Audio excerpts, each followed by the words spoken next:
ਉੱਥੇ ਕੋਈ ਮਾਫੀਨਾਮਾ ਨਹੀਂ ਹੈ ਉਸ ਸਟੇਟਮੈਂਟ ਦੀ ਜਿਹੜੀ ਮੈਂ ਪੜ੍ਹ ਕੇ ਸੁਣਾਈ ਤੁਹਾਨੂੰ ਕਿ ਅਸੀਂ ਇਸ ਸਟੇਟਮੈਂਟ ਦੀ ਮਾਫੀ ਮੰਗਦੇ ਹਾਂ। ਸਿਰਫ BSA ਨੇ ਉਹਨਾਂ ਦੇ ਇਸ ਕੀਤੇ ਕੰਮ ਨੂੰ ਔਨ ਰਿਕਾਰਡ ਲਿਆਂਦਾ। ਇਹ ਬੜਾ ਟੈਕਨੀਕਲ ਪੁਆਇੰਟ ਹੈ। ਮੈਂ ਵੀ ਸੋਚ ਰਿਹਾ ਸੀ ਕਿ ਇਹਦੇ 'ਚ ਮਾਫੀ ਸ਼ਬਦ ਕਿਉਂ ਨਹੀਂ ਹੈ, ਕਿਉਂਕਿ ਜੇ ਮਾਫੀਨਾਮਾ ਹੋ ਜਾਂਦਾ ਫਿਰ ਤੇ ਉਹ ਮਾਮਲਾ ਸਮਝੋ ਖਤਮ ਹੈ। ਉਹ ਮਾਮਲਾ ਖਤਮ ਨਹੀਂ ਹੈ, ਉਹ ਔਨ ਰਿਕਾਰਡ ਲਿਆਂਦਾ ਉਹਨਾਂ ਨੇ, ਐਕਸੈਪਟ ਕਰਾਇਆ ਕਿ ਹਾਂ ਅਸੀਂ ਇਹ ਕੰਮ ਕੀਤਾ। ਹੁਣ ਉਹ ਕੰਮ ਜਿਹੜਾ ਨਾ ਇਸ ਮੁਕੱਦਮੇ ਦੇ ਵਿੱਚ ਬਾਹਰ ਆਏਗਾ।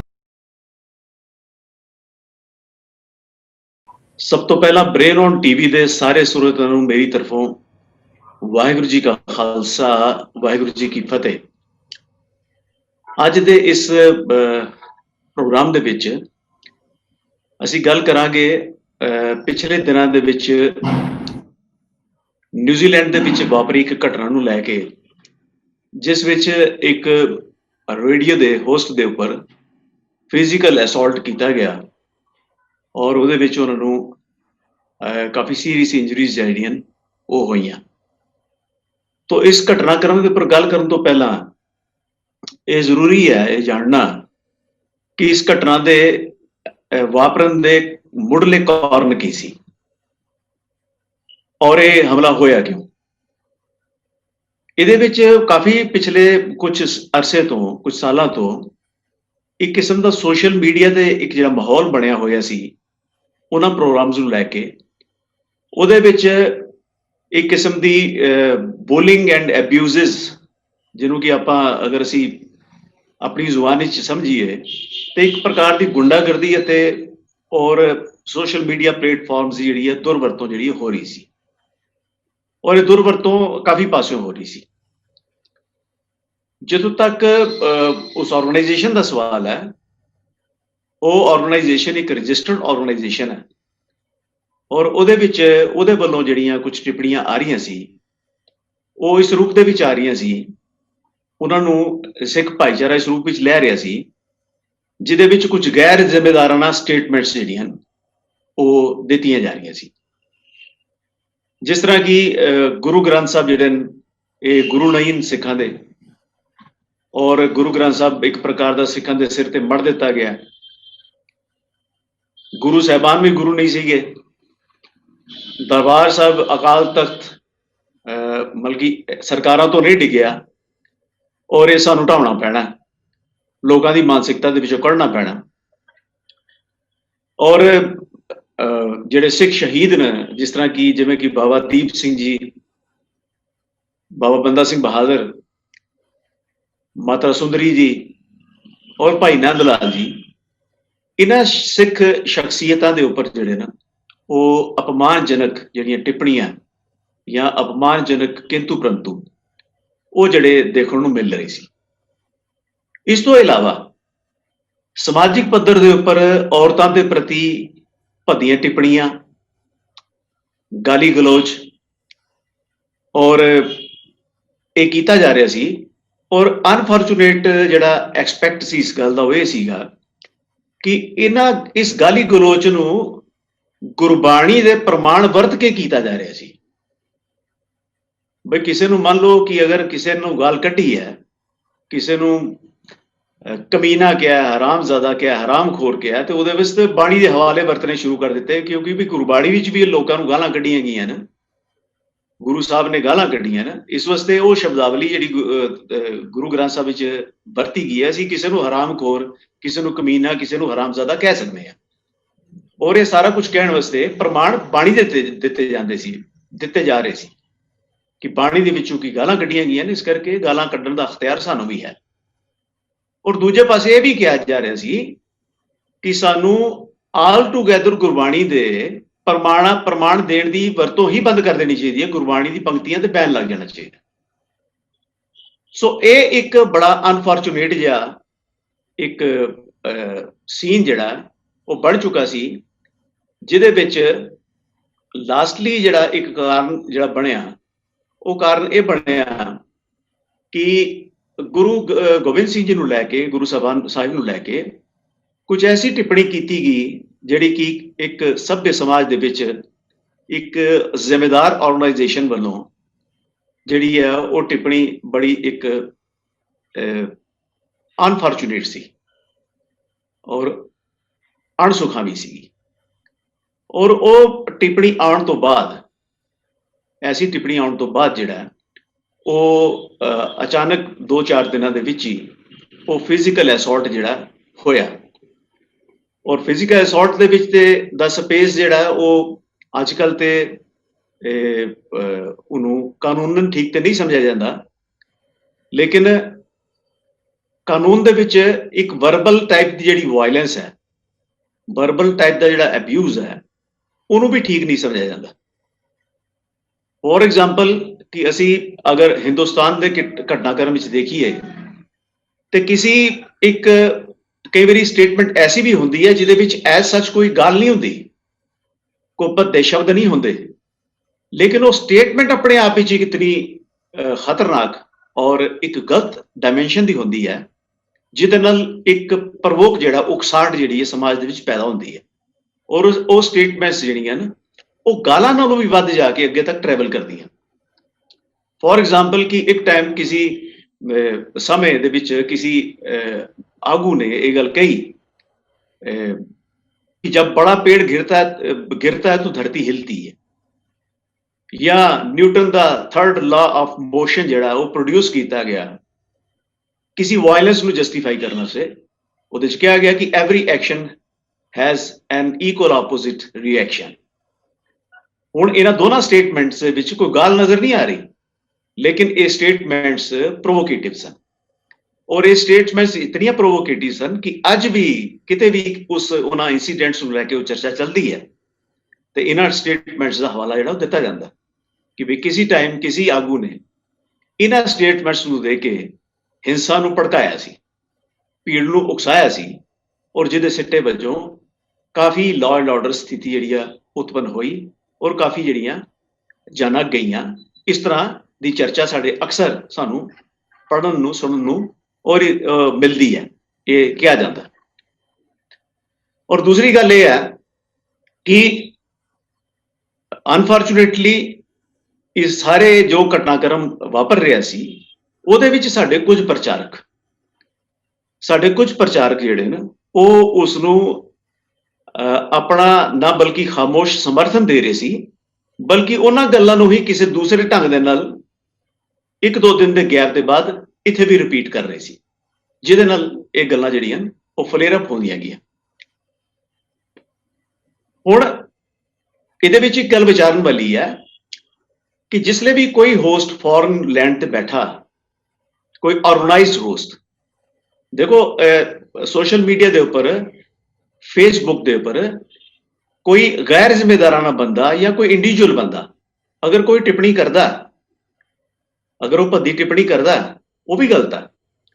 ਲੇਕਿਨ ਇੱਕ ਆਰਗੇਨਾਈਜ਼ਡ ਆਰਗੇਨਾਈਜੇਸ਼ਨ ਜਿਹੜੀ ਇੱਕ ਰਜਿਸਟਰਡ ਹੋਏ, ਉਹ ਧਰਮ ਦੇ ਨਾਂ ਤੋਂ ਰਜਿਸਟਰਡ ਹੋਏ ਐਜ਼ ਏ ਰਿਲੀਜੀਅਸ ਆਰਗੇਨਾਈਜੇਸ਼ਨ, ਤੇ ਉਹ ਇੱਕ ਆਰਗੇਨਾਈਜ਼ਡ ਪ੍ਰੋਪੇਗੈਂਡਾ ਸਟਾਰਟ ਕਰੇ, ਇਸ ਤਰ੍ਹਾਂ ਦੀ ਗੱਲਾਂ ਕਰਨੀਆਂ ਸ਼ੁਰੂ ਕਰੇ, ਤੇ ਉਹ ਆਪਣੀ ਗੱਲਾਂ ਨੂੰ ਕਿਸੇ ਆਮ ਬੰਦੇ ਵੱਲੋਂ ਕੀਤੀ ਟਿੱਪਣੀ ਦੇ ਨਾਲ ਇਕੁਏਟ ਨਹੀਂ ਕਰ ਸਕਦਾ, ਜਸਟੀਫਾਈ ਨਹੀਂ ਕਰ ਸਕਦਾ ਕਿ ਬਈ ਮੈਨੂੰ ਕਿਸੇ ਨੇ ਫੇਸਬੁੱਕ ਤੇ ਕਿਸੇ ਨੇ ਗਾਲ ਕੱਢੀ ਹੈ ਜਾਂ ਮੇਰੀ ਕੋਈ ਫੋਟੋ ਐਡਿਟ ਕੀਤੀ ਹੈ ਔਰ ਮੈਂ ਆਰਗੇਨਾਈਜ਼ਡ ਵੇ ਨਾਲ ਜਿਹੜੀ ਹੈ ਉਹਦਾ ਜਿਹੜਾ ਜਵਾਬ ਦਿਆਂਗਾ ਜਾਂ ਉਹਦਾ ਸਕੋਰ ਜਿਹੜਾ ਉਹ ਇੱਕ ਆਰਗੇਨਾਈਜ਼ਡ ਵੇ ਨਾਲ ਸੈਟਲ ਕਰਾਂ।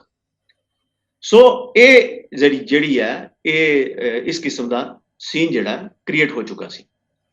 ਇਹਦੇ ਵਿੱਚ ਇਹਦੇ ਰਿਟੈਲੀਏਸ਼ਨ ਦੇ ਵਿੱਚ ਮੈਂ 2-3 ਇੰਸੀਡੈਂਟ ਜਿਹੜਾ ਉਹ ਜਿਹੜਾ ਉਹਨਾਂ ਦੇ ਗੱਲ ਕਰਨਾ ਜ਼ਰੂਰੀ ਸਮਝਾਂਗਾ ਕਿ ਇੱਕ ਤੇ ਪਹਿਲੇ ਗੱਲ ਸਾਨੂੰ ਇਹ ਸਮਝਣੀ ਪਏਗੀ, ਇੱਕ ਰਜਿਸਟਰਡ ਪਲੇਟਫਾਰਮ ਤੋਂ ਔਨ ਏਅਰ ਭੱਦੀ ਸ਼ਬਦਾਵਲੀ ਵਰਤਣੀ ਜਾਂ ਗੁਰੂ ਸਾਹਿਬਾਨ ਬਾਰੇ ਇਸ ਤਰ੍ਹਾਂ ਦੀ ਟਿੱਪਣੀਆਂ ਕਰਨੀਆਂ, ਸਿੱਖ ਇਤਿਹਾਸ ਬਾਰੇ ਇਸ ਤਰ੍ਹਾਂ ਦੀ ਟਿੱਪਣੀਆਂ ਕਰਨੀਆਂ, ਔਰ ਸੈਕੰਡ ਫਿਰ ਉਹਨਾਂ ਨੂੰ ਸ਼ੇਅਰ ਕਰਨਾ, ਔਰ ਫਿਰ ਉਹਨਾਂ ਦੇ ਸਮਰਥਕਾਂ ਵੱਲੋਂ ਉਹਨਾਂ ਟਿੱਪਣੀਆਂ ਦੇ ਜਵਾਬ ਦੇ ਵਿੱਚ ਹੋਰ ਭੱਦੀ ਸ਼ਬਦਾਵਲੀ ਜਾਂ ਹੋਰ ਗਲਤ ਟਿੱਪਣੀਆਂ ਜਿਹੜੀਆਂ ਕਰਨੀਆਂ, ਔਰ ਫਿਰ ਉਸ ਏਜੰਸੀ ਵੱਲੋਂ, ਉਸ ਆਰਗੇਨਾਈਜੇਸ਼ਨ ਵੱਲੋਂ ਉਹਨਾਂ ਟਿੱਪਣੀਆਂ ਦਾ ਸਮਰਥਨ ਕਰਕੇ ਉਹਨਾਂ ਨੂੰ ਸ਼ੇਅਰ ਕਰਨਾ ਹੋਰ ਅੱਗੇ।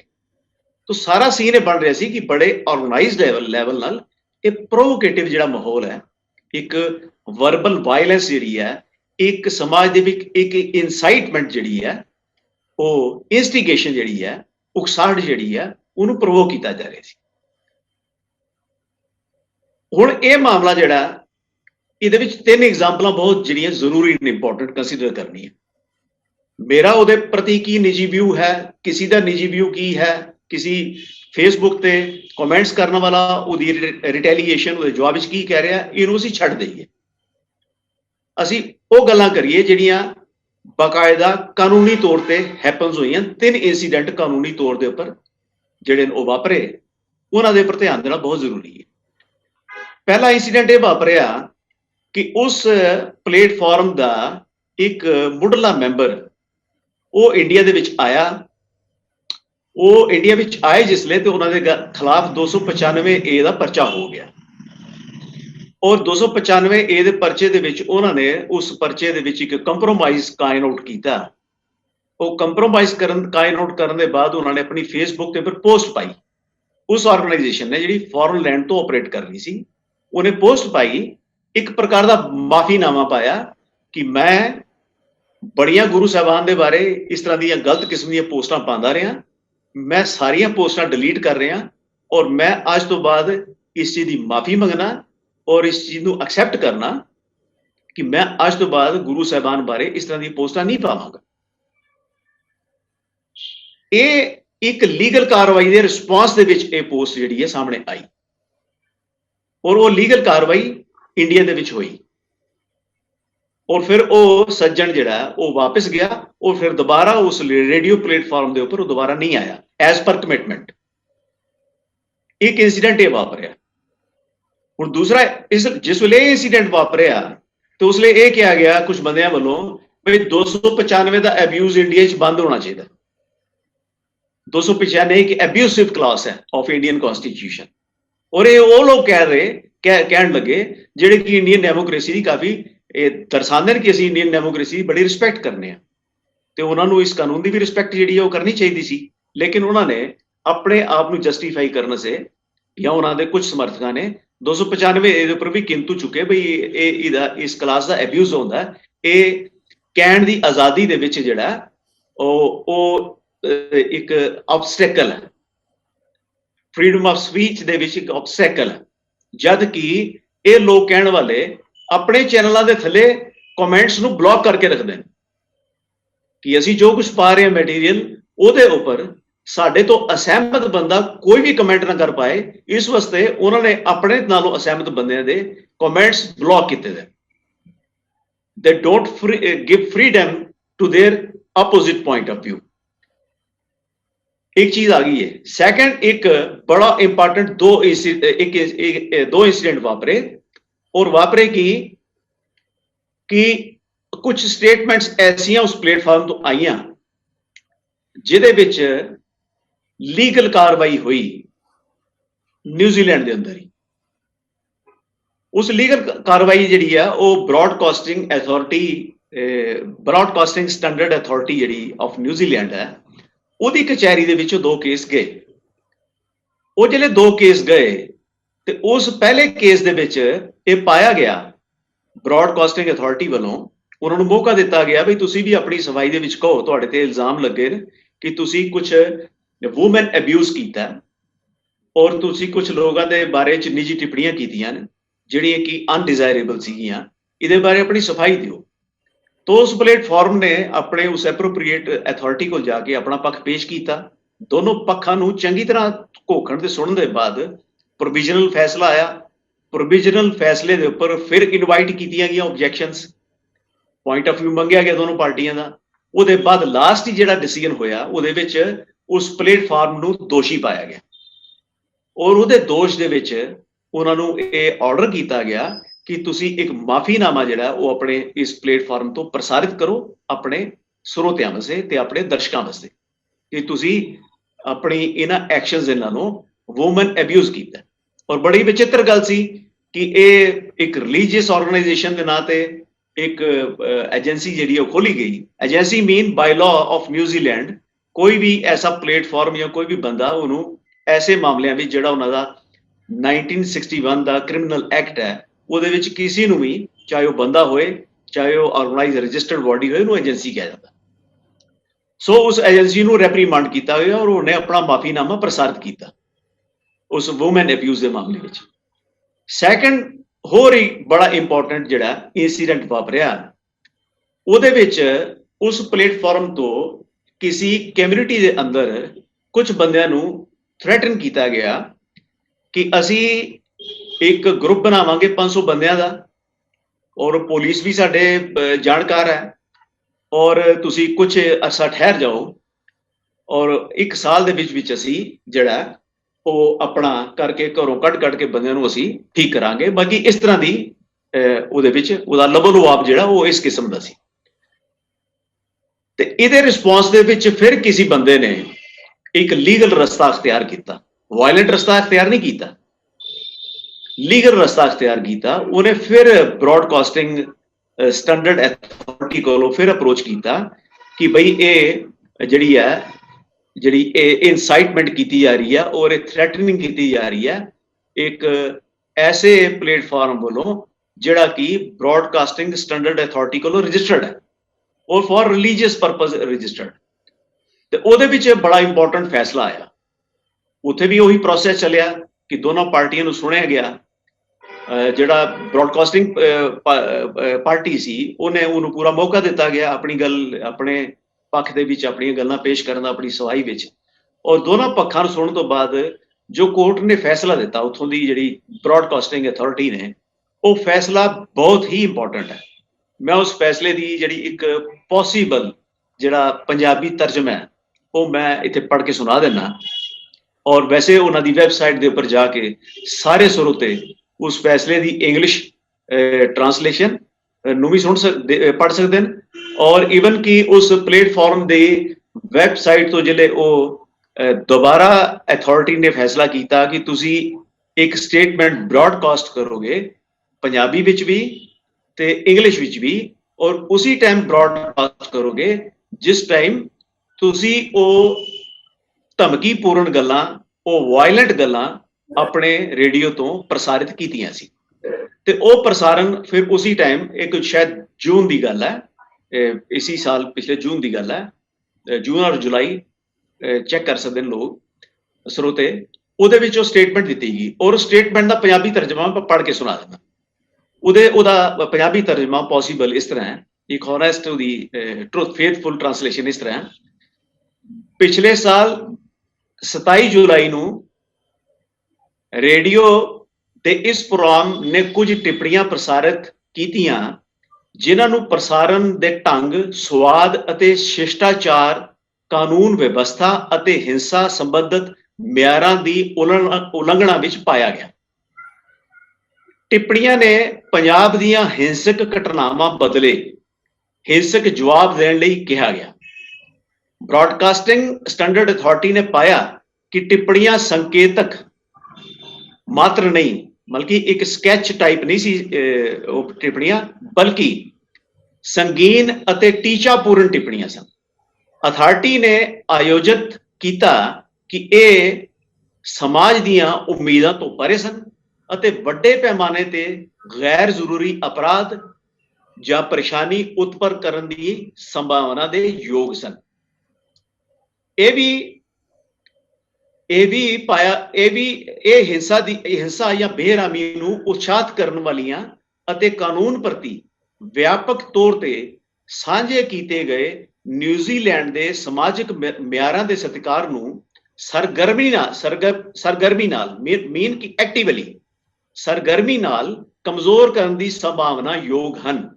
ਬ੍ਰੌਡਕਾਸਟਿੰਗ ਸਟੈਂਡਰਡ ਅਥਾਰਟੀ ਨੇ ਰੇਡੀਓ ਨੂੰ ਉਸਦੇ ਫੈਸਲੇ ਦਾ ਇਕਸਾਰ ਪ੍ਰਸਾਰਨ ਦਾ ਹੁਕਮ ਦਿੱਤਾ ਸੀ। ਸੋ ਇਹ ਜਿਹੜੀ ਸਟੇਟਮੈਂਟ ਹੈ, ਇਹ ਸਟੇਟਮੈਂਟ ਪਹਿਲੇ ਸਬਮਿਟ ਕੀਤੀ ਗਈ ਅਥਾਰਟੀ ਕੋਲੋਂ।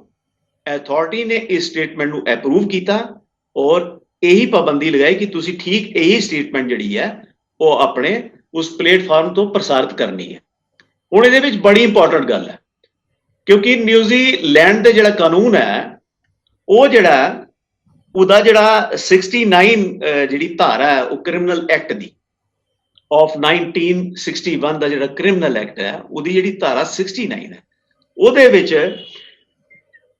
ਜਿਹੜੀ ਕਿਸੇ ਐਸੀ ਪਾਰਟੀ ਜੋ ਕਿ ਕਿਸੇ ਨਿਊਜ਼ੀਲੈਂਡ ਤੋਂ ਬਾਹਰ ਕਿਸੇ ਕ੍ਰਾਈਮ ਦੇ ਵਿੱਚ ਇਨਵੋਲਵ ਹੋਏ, ਬਈ ਕੰਮ ਉਹ ਨਿਊਜ਼ੀਲੈਂਡ ਤੋਂ ਕੀਤਾ ਜਾਏ, ਲੇਕਿਨ ਉਹਦਾ ਜਿਹੜਾ ਅਸਰ ਹੈ ਉਹ ਕਿਸੇ ਨਿਊਜ਼ੀਲੈਂਡ ਤੋਂ ਬਾਹਰ ਕਿਸੇ ਹੋਰ ਕੰਟਰੀ ਦੇ ਵਿੱਚ ਅਗਰ ਅਪਰਾਧ ਦੇ ਇੱਕ ਘਟਨਾ ਵਾਪਰਨ ਦੇ ਉੱਪਰ ਨਿਕਲਦਾ ਤੇ ਉਹਦਾ ਕੌਗਨੀਜੈਂਸ ਜਿਹੜਾ ਉਹ ਨਿਊਜ਼ੀਲੈਂਡ ਦਾ ਕਨਸਟੀਟਿਊਸ਼ਨ ਵਿੱਚ ਵੀ ਉਹਦੇ ਉਹਨਾਂ ਦੇ ਜਿਹੜੀ ਕਨਸਟੀਟਿਊਸ਼ਨਲ ਜੂਰਿਸਪ੍ਰੂਡੈਂਸ ਹੈ ਉਹਦੇ ਮੁਤਾਬਕ ਉਹਦਾ ਕੌਗਨੀਜੈਂਸ ਲਿਆ ਜਾਂਦਾ। ਔਰ ਬੜੀ ਇੰਪੋਰਟੈਂਟ ਗੱਲ ਹੈ ਕਿ ਉਹਦੇ ਵਿੱਚ ਇਹ ਗੱਲ ਕਹੀ ਗਈ, ਉਸ ਫੈਸਲੇ ਵਿੱਚ ਇਹ ਗੱਲ ਨੋਟ ਕੀਤਾ ਗਿਆ ਕਿ ਜਿਹੜੀਆਂ ਸਟੇਟਮੈਂਟਸ ਜਿਹੜੀਆਂ ਰੇਡੀਓ ਤੋਂ ਪ੍ਰਸਾਰਿਤ ਕੀਤੀਆਂ ਜਾ ਰਹੀਆਂ ਨਾ, ਇਹ ਪੰਜਾਬ ਦੇ ਵਿੱਚ ਜਿਹੜੀ ਕਦੇ 1984 ਚ ਹਿੰਸਾ ਹੋਈ ਸੀ ਜਾਂ ਉਹਦੇ ਜਾਂ ਜਿਹੜੀ ਮੌਜੂਦਾ ਕੋਈ ਹਿੰਸਾ ਹੋ ਰਹੀ ਹੈ ਜਾਂ ਉਹਦੀ ਉਹਨਾਂ ਦਾ ਹਿੰਸਕ ਜਵਾਬ ਦੇਣ ਲਈ ਉਕਸਾ ਰਹੀਆਂ ਕਿ ਵੀ ਉਹਨਾਂ ਦਾ ਇੱਕ ਵਾਇਲੈਂਟ ਰਿਸਪੌਂਸ ਜਿਹੜਾ ਦਿੱਤਾ ਜਾਏ। ਇਸ ਕਿਸਮ ਦਾ ਪ੍ਰੋਗਰਾਮ ਜਿਹੜਾ, ਇਸ ਕਿਸਮ ਦੀ ਟਿੱਪਣੀਆਂ ਰੇਡੀਓ ਤੋਂ ਜਿਹੜੀਆਂ ਕੀਤੀਆਂ ਗਈਆਂ। ਹੁਣ ਇਹ ਮਾਮਲਾ ਜਿਹੜਾ ਵਿਚਾਰਨ ਵਾਲੀ ਗੱਲ ਇੱਥੇ ਇਹ ਹੈ ਕਿ ਇਹ ਤਿੰਨੋਂ ਕਾਰਵਾਈਆਂ, ਇੱਕ ਜਿਹੜੀ 295 ਦੇ ਤਹਿਤ ਇੰਡੀਆ ਵਿੱਚ ਹੋਈ ਉਹ ਵੀ ਕਾਨੂੰਨ ਦੇ ਮੁਤਾਬਕ ਹੋਈ, ਔਰ ਜੋ ਬ੍ਰੌਡਕਾਸਟਿੰਗ ਸਟੈਂਡਰਡ ਅਥਾਰਟੀ ਦੇ ਕਾਰਵਾਈ ਨਿਊਜ਼ੀਲੈਂਡ ਵਿੱਚ ਹੋਈ ਉਹ ਵੀ ਕਾਨੂੰਨ ਦੇ ਮਿਆਰਾਂ ਦੇ ਔਰ ਬ੍ਰੌਡਕਾਸਟਿੰਗ ਸਟੈਂਡਰਡ ਦੇ ਨਿਊਜ਼ੀਲੈਂਡ ਦੇ ਕਾਨੂੰਨਾਂ ਦੇ ਮੁਤਾਬਕ ਹੋਈ। ਔਰ ਉਹਨਾਂ ਤਿੰਨਾਂ ਕਾਰਵਾਈਆਂ ਦੇ ਵਿੱਚ ਜਿਹੜਾ ਉਹ ਦੋਸ਼ੀ ਪਾਈ ਗਈ ਉਹ ਸੰਸਥਾ ਜਿਹੜੀ ਕਿ ਇਸ ਤਰ੍ਹਾਂ ਦੀ ਗੱਲਾਂ ਨੂੰ ਉਹ ਕਰ ਰਹੀ ਸੀ, ਆਪਣੇ ਉੱਤੇ ਪ੍ਰਸਾਰਿਤ ਕਰ ਰਹੀ ਸੀ। ਹੁਣ ਇਹਦੇ ਵਿੱਚ ਤੇ ਇਹ ਇਲਜ਼ਾਮ ਲਗਾਇਆ ਨਹੀਂ ਜਾ ਸਕਦਾ ਕਿ ਬਈ ਉੱਥੋਂ ਕਹੀ ਗਈ ਗੱਲ ਦਾ ਕਿਸੇ ਨੇ ਗਲਤ ਮਤਲਬ ਕੱਢਿਆ ਜਾਂ ਕਿਸੇ ਨੇ ਉਹਦੇ ਪਰ ਗਲਤ ਮਤਲਬ ਕੱਢ ਕੇ ਕੋਈ ਲੇਖ ਲਿਖ ਦਿੱਤਾ। ਐਸੀ ਤੇ ਇਹਦੇ ਵਿੱਚ ਸੰਭਾਵਨਾ ਜਿਹੜੀ ਆ ਉਹਨੂੰ ਅਗਰ ਅਸੀਂ ਬਾਹਰ ਵੀ ਕੱਢ ਦਈਏ, ਬਟ ਇਹ ਜਿਹੜੇ ਫੈਸਲੇ ਸੀਗੇ ਇਹ ਇੱਕ ਕਾਨੂੰਨੀ ਜਿਹੜੀ ਉੱਥੇ ਬਣੀ ਬੋਡੀ ਹੈ ਇਹ ਉਹਦੀ ਤਰਫੋਂ ਫੈਸਲੇ ਆਏ ਸੀ। ਔਰ ਉਹਨਾਂ ਨੇ ਪਾਇਆ ਸੀ ਇਹ ਕਿ ਬਈ ਜੋ ਕੁਝ ਤੋਂ ਸਟੇਟਮੈਂਟਸ ਦਿੱਤੀਆਂ ਜਾ ਰਹੀਆਂ ਨੇ ਇਹ ਬੜੀਆਂ ਸੰਗੀਨ ਨੇ ਔਰ ਇਹ ਟਾਰਗੇਟਡ ਮੀਨ ਕਿ ਇਹਨਾਂ ਦਾ ਇੱਕ ਟੀਚ ਹੈ, ਇਹਨਾਂ ਦਾ ਇੱਕ ਮਕਸਦ ਹੈ, ਇਹ ਮਕਸਦ ਨਾਲ ਲੈਬਰੇਜ ਨੇ ਔਰ ਇਹ ਸੰਗੀਨ ਨੇ। ਇਹ ਸਮਾਜ ਦੇ ਵਿੱਚ ਹਿੰਸਾ ਫੈਲਾ ਸਕਦੀਆਂ ਹਨ, ਸਮਾਜ ਵਿੱਚ ਉਤੇਜਨਾ ਫੈਲਾ ਸਕਦੀਆਂ ਹਨ, ਸਮਾਜ ਦੇ ਵਿੱਚ ਪੀੜਾ ਨੂੰ ਉਤਪੰਨ ਕਰ ਸਕਦੀਆਂ, ਦਰਦ ਨੂੰ ਪੈਦਾ ਕਰ ਸਕਦੀਆਂ। ਹੁਣ ਮੰਨ ਲਓ ਕਿ ਬਈ ਜਿਹੜਾ ਅਟੈਕ ਵਾਲਾ ਜਿਹੜਾ ਕੇਸ ਹੈ ਉਹ ਕਲਪ੍ਰਿਟ ਜਿਹੜਾ ਹੈ ਉਹ ਬੰਦਾ ਜਿਨ੍ਹਾਂ ਨੇ ਅਟੈਕ ਕੀਤਾ ਹੈ ਉਹ 1 ਸੀ 2 ਸੀ 3 ਸੀ ਉਹ ਪਕੜੇ ਜਾਂਦੇ ਨੇ ਤੇ ਉਹ ਜਿਹੜੇ ਮੁਕੱਦਮਾ ਕੋਰਟ ਹੀ ਜਾਏਗਾ ਤੇ BSA ਸਟੈਂਡਰਡ ਜਿਹੜੀ ਅਥਾਰਟੀ ਹੈ ਉਹਦੀ BSA ਜਿਹੜੀ ਹੈ ਬ੍ਰੌਡਕਾਸਟਿੰਗ ਸਟੈਂਡਰਡ ਅਥਾਰਟੀ ਉਹਦੇ ਵੱਲੋਂ ਕੀਤੀ ਦੀਆਂ ਜੱਜਮੈਂਟਸ ਵੀ ਸਾਹਮਣੇ ਆਣਗੀਆਂ। ਉਹ ਉਸ ਫੈਸਲੇ ਦੇ ਵਿੱਚ ਜ਼ੇਰੇ ਗੌਰ ਉਹ ਵੀ ਆਣਗੀਆਂ ਕਿ ਬਈ ਇਹ ਜਿਹੜੀ ਗੱਲ, ਕਿਉਂਕਿ ਉਹ ਜਿਹੜੇ ਉਹ ਬ੍ਰੌਡਕਾਸਟਿੰਗ ਹੋਇਆ ਜਿਹੜੇ BSA ਨੇ ਕਿਹਾ ਕਿ ਤੁਸੀਂ ਇਹ ਸਟੇਟਮੈਂਟ ਬ੍ਰੌਡਕਾਸਟ ਕਰੋ, ਉਹਦੇ ਵਿੱਚ ਮਾਫੀ ਦਾ ਜ਼ਿਕਰ ਨਹੀਂ ਸੀ। ਇਹ ਗੱਲ ਬੜੇ ਧਿਆਨ ਦੇਣ ਵਾਲੀ ਆ, ਉਹਦੇ ਵਿੱਚ ਕਿਤੇ ਨਹੀਂ ਇਹ ਲਿਖਿਆ, ਕੋਈ ਲਫ਼ਜ਼ ਨਹੀਂ ਲਿਖਿਆ ਕਿ ਅਸੀਂ ਇਸ ਗੱਲ ਦੀ ਮਾਫੀ ਮੰਗਨੇ ਆ। ਉਹ ਕਿਉਂ ਨਹੀਂ ਲਿਖਿਆ ਗਿਆ? ਐਜ਼ ਆਈ ਅੰਡਰਸਟੈਂਡ, ਜਿਹੜਾ ਮੇਰਾ ਐਨਾਲਿਸਿਸ ਹੈ ਉਹ ਇਸ ਵਾਸਤੇ ਨਹੀਂ ਲਿਖਿਆ ਗਿਆ ਕਿਉਂਕਿ ਉਹ ਸਿਰਫ ਐਡਮਿਸ਼ਨ ਕਰਾਈ ਗਈ ਹੈ ਕਿ ਤੁਸੀਂ ਮੰਨੋ ਕਿ ਤੁਸੀਂ ਇਹ ਕੰਮ ਕੀਤਾ ਔਰ ਉਸ ਕੰਮ ਨੂੰ ਅਜੇ ਮਾਫ ਨਹੀਂ ਕੀਤਾ ਗਿਆ, ਉਹਨੂੰ ਔਨ ਰਿਕਾਰਡ ਲਿਆਂਦਾ ਗਿਆ। ਉਹਦੀ ਜਿਹੜੀ ਲੀਗਲ ਸਪਿਰਿਟ ਹੈ ਉਹਦੀ ਰੀਡਿੰਗ ਜਿਹੜੀ ਹੈ ਉਹ ਇਹ ਦੱਸਦੀ ਹੈ ਕਿ ਉਸ ਫੈਸਲੇ ਨੂੰ ਉਹ ਸਟੇਟਮੈਂਟ ਬ੍ਰੌਡਕਾਸਟਿੰਗ ਸਟੇਟਮੈਂਟ ਜਿਹੜੀ ਹੈ ਉਹ ਮਾਫੀਨਾਮਾ ਨਹੀਂ ਹੈ ਬਲਕਿ ਉਹ ਐਡਮਿਸ਼ਨ ਹੈ ਕਿ ਹਾਂ ਅਸੀਂ ਇਹ ਕੰਮ ਕੀਤਾ। ਉਹ ਜਿਹੜਾ ਕੰਮ, ਉਹ ਜਿਹੜੀ ਹਾਂ ਹੈ ਨਾ, ਉਹ ਜਿਹੜੀ ਐਡਮਿਸ਼ਨ ਹੈ ਨਾ, ਉਹ ਐਡਮਿਸ਼ਨ ਹੁਣ ਇਸ ਕੇਸ ਦੇ ਵਿੱਚ ਵੀ ਐਂਟਰ ਕਰੇਗੀ। ਜਿਸਲੇ ਇਹ ਮੁਕੱਦਮਾ, ਇਹ ਬੰਦੇ ਪਕੜੇ ਜਾਣਗੇ, ਜਿਲੇ ਕੋਰਟ ਵਿੱਚ ਕੇਸ ਜਾਏਗਾ, ਮੈਨੂੰ ਜੋ ਲੱਗਦਾ ਕਿ ਉਹ ਐਡਮਿਸ਼ਨ ਪਾਰਟ ਐਂਡ ਪਾਰਸਲ ਬਣੇਗੀ ਇਸ ਸਾਰੇ ਘਟਨਾਕ੍ਰਮ ਦਾ। ਔਰ ਉਹਦੇ ਵਿੱਚ ਜਵਾਬ ਦੇਣਾ ਪਏਗਾ ਕਿ ਤੁਸੀਂ ਇਹ ਵਾਇਲੈਂਸ ਇਨਸਾਈਟ ਕਰ ਰਹੇ ਸੀਗੇ ਔਰ ਤੁਸੀਂ ਐਡਮਿਸ਼ਨ ਮੰਨੀ ਹੈ ਔਰ ਉਹਨੂੰ ਬ੍ਰੌਡਕਾਸਟ ਕੀਤਾ। ਸੋ ਇਹ ਇੱਕ ਪੂਰੀ ਇਨਵੈਸਟੀਗੇਸ਼ਨ ਤੋਂ ਬਾਅਦ ਇਹ ਮਾਮਲਾ ਜਿਹੜਾ ਇਹ ਜਦ ਤੱਕ ਨਹੀਂ ਉੱਥੇ ਦਾ ਵੀ ਜਾਂਦਾ ਤਦ ਤੱਕ ਉਹਦੇ ਬਾਰੇ ਵਿੱਚ ਅਸੀਂ ਸਰਟੇਨਿਟੀ ਦੇ ਨਾਲ ਕੋਈ ਗੱਲ ਤੇ ਪਹਿਲੇ ਇਹ ਵੀ ਨਹੀਂ ਕਹਿ ਸਕਦੇ ਕਿ ਹਮਲਾ ਹੋਇਆ ਕਿਉਂ, ਕਿਸ ਕਾਰਨ ਹੋਇਆ। ਲੇਕਿਨ ਜੋ ਉਹਨਾਂ ਦੇ ਤਰਫੋਂ ਗੱਲਾਂ ਆ ਰਹੀਆਂ ਨੇ ਜਾਂ ਜੋ ਆਈਆਂ ਨੇ ਉਹਨਾਂ ਦੀ ਤਰਫੋਂ ਇੱਕ ਵੀਡੀਓ ਆਈ ਹੈ ਆਫੀਸ਼ੀਅਲ ਟਾਈਪ ਦੀ, ਉੱਥੋਂ ਇਹੀ ਲੱਗਦਾ ਕਿ ਉਹ ਵੀ ਇਸ ਗੱਲ ਨੂੰ ਮੰਨ ਰਹੇ ਕਿ ਕਾਰਨ ਪਿੱਛੇ ਇਹੀ ਸੀਗੇ ਜਿਹੜੇ ਧਰਮ ਨਾਲ ਰਿਲੇਟਡ। ਉੱਥੇ ਕੋਈ ਮਾਫੀਨਾਮਾ ਨਹੀਂ ਹੈ ਉਸ ਸਟੇਟਮੈਂਟ ਵਿੱਚ ਜਿਹੜੀ ਮੈਂ ਪੜ੍ਹ ਕੇ ਸੁਣਾਈ ਤੁਹਾਨੂੰ ਕਿ ਅਸੀਂ ਇਸ ਸਟੇਟਮੈਂਟ ਦੀ ਮਾਫੀ ਮੰਗਨੇ ਆ। ਸਿਰਫ BSA ਨੇ ਉਹਨਾਂ ਦੇ ਇਸ ਕੀਤੇ ਕੰਮ ਨੂੰ ਔਨ ਰਿਕਾਰਡ ਲਿਆਂਦਾ ਇਹ ਬੜਾ ਟੈਕਨੀਕਲ ਪੁਆਇੰਟ ਹੈ। ਮੈਂ ਵੀ ਸੋਚ ਰਿਹਾ ਸੀ ਕਿ ਇਹਦੇ 'ਚ ਮਾਫੀ ਸ਼ਬਦ ਕਿਉਂ ਨਹੀਂ ਹੈ, ਕਿਉਂਕਿ ਜੇ ਮਾਫੀਨਾਮਾ ਹੋ ਜਾਂਦਾ ਫਿਰ ਤੇ ਉਹ ਮਾਮਲਾ ਸਮਝੋ ਖਤਮ ਹੈ। ਉਹ ਮਾਮਲਾ ਖਤਮ ਨਹੀਂ ਹੈ, ਉਹ ਔਨ ਰਿਕਾਰਡ ਲੈਂਦਾ, ਉਹਨਾਂ ਨੇ ਐਕਸੈਪਟ ਕਰਾਇਆ ਕਿ ਹਾਂ ਅਸੀਂ ਇਹ ਕੰਮ ਕੀਤਾ। ਹੁਣ ਉਹ ਕੰਮ ਜਿਹੜਾ ਨਾ ਇਸ ਮੁਕੱਦਮੇ ਦੇ ਵਿੱਚ ਬਾਹਰ ਆਏਗਾ।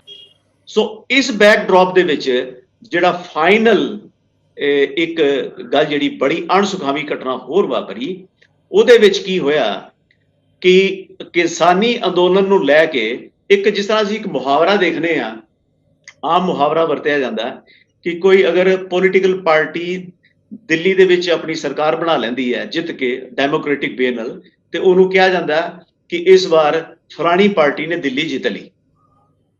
ਜਾਂ ਹਿੰਦੁਸਤਾਨ ਦੇ ਵਿੱਚ ਕੋਈ ਇੰਡੀਆ ਦੇ ਵਿੱਚ ਕੋਈ ਪੋਲੀਟੀਕਲ ਪਾਰਟੀ ਅਗਰ ਆਪਣਾ ਡੈਮੋਕ੍ਰੈਟਿਕ ਵੇ ਨਾਲ ਵੋਟਸ ਲੈ ਕੇ ਜਿੱਤਦੀ ਹੈ ਤੇ ਅਗਰ ਉਹ ਮੈਜੋਰਟੀ ਲੈ ਲੈਂਦੀ ਹੈ, ਤੇ ਇਹ ਕਿਹਾ ਜਾਂਦਾ, ਅਕਸਰ ਅਖਬਾਰਾਂ 'ਚ ਅਸੀਂ ਪੜ੍ਹਦੇ ਹਾਂ, ਕਿਹਾ ਜਾਂਦਾ ਕਿ ਇਸ ਵਾਰ ਫਲਾਂ ਪਾਰਟੀ ਨੇ ਦਿੱਲੀ ਦੇ ਉੱਪਰ ਵਿਜੇ ਪ੍ਰਾਪਤ ਕਰ ਲਈ, ਦਿੱਲੀ ਉੱਪਰ ਜਿੱਤ ਪ੍ਰਾਪਤ ਕਰ ਲਈ।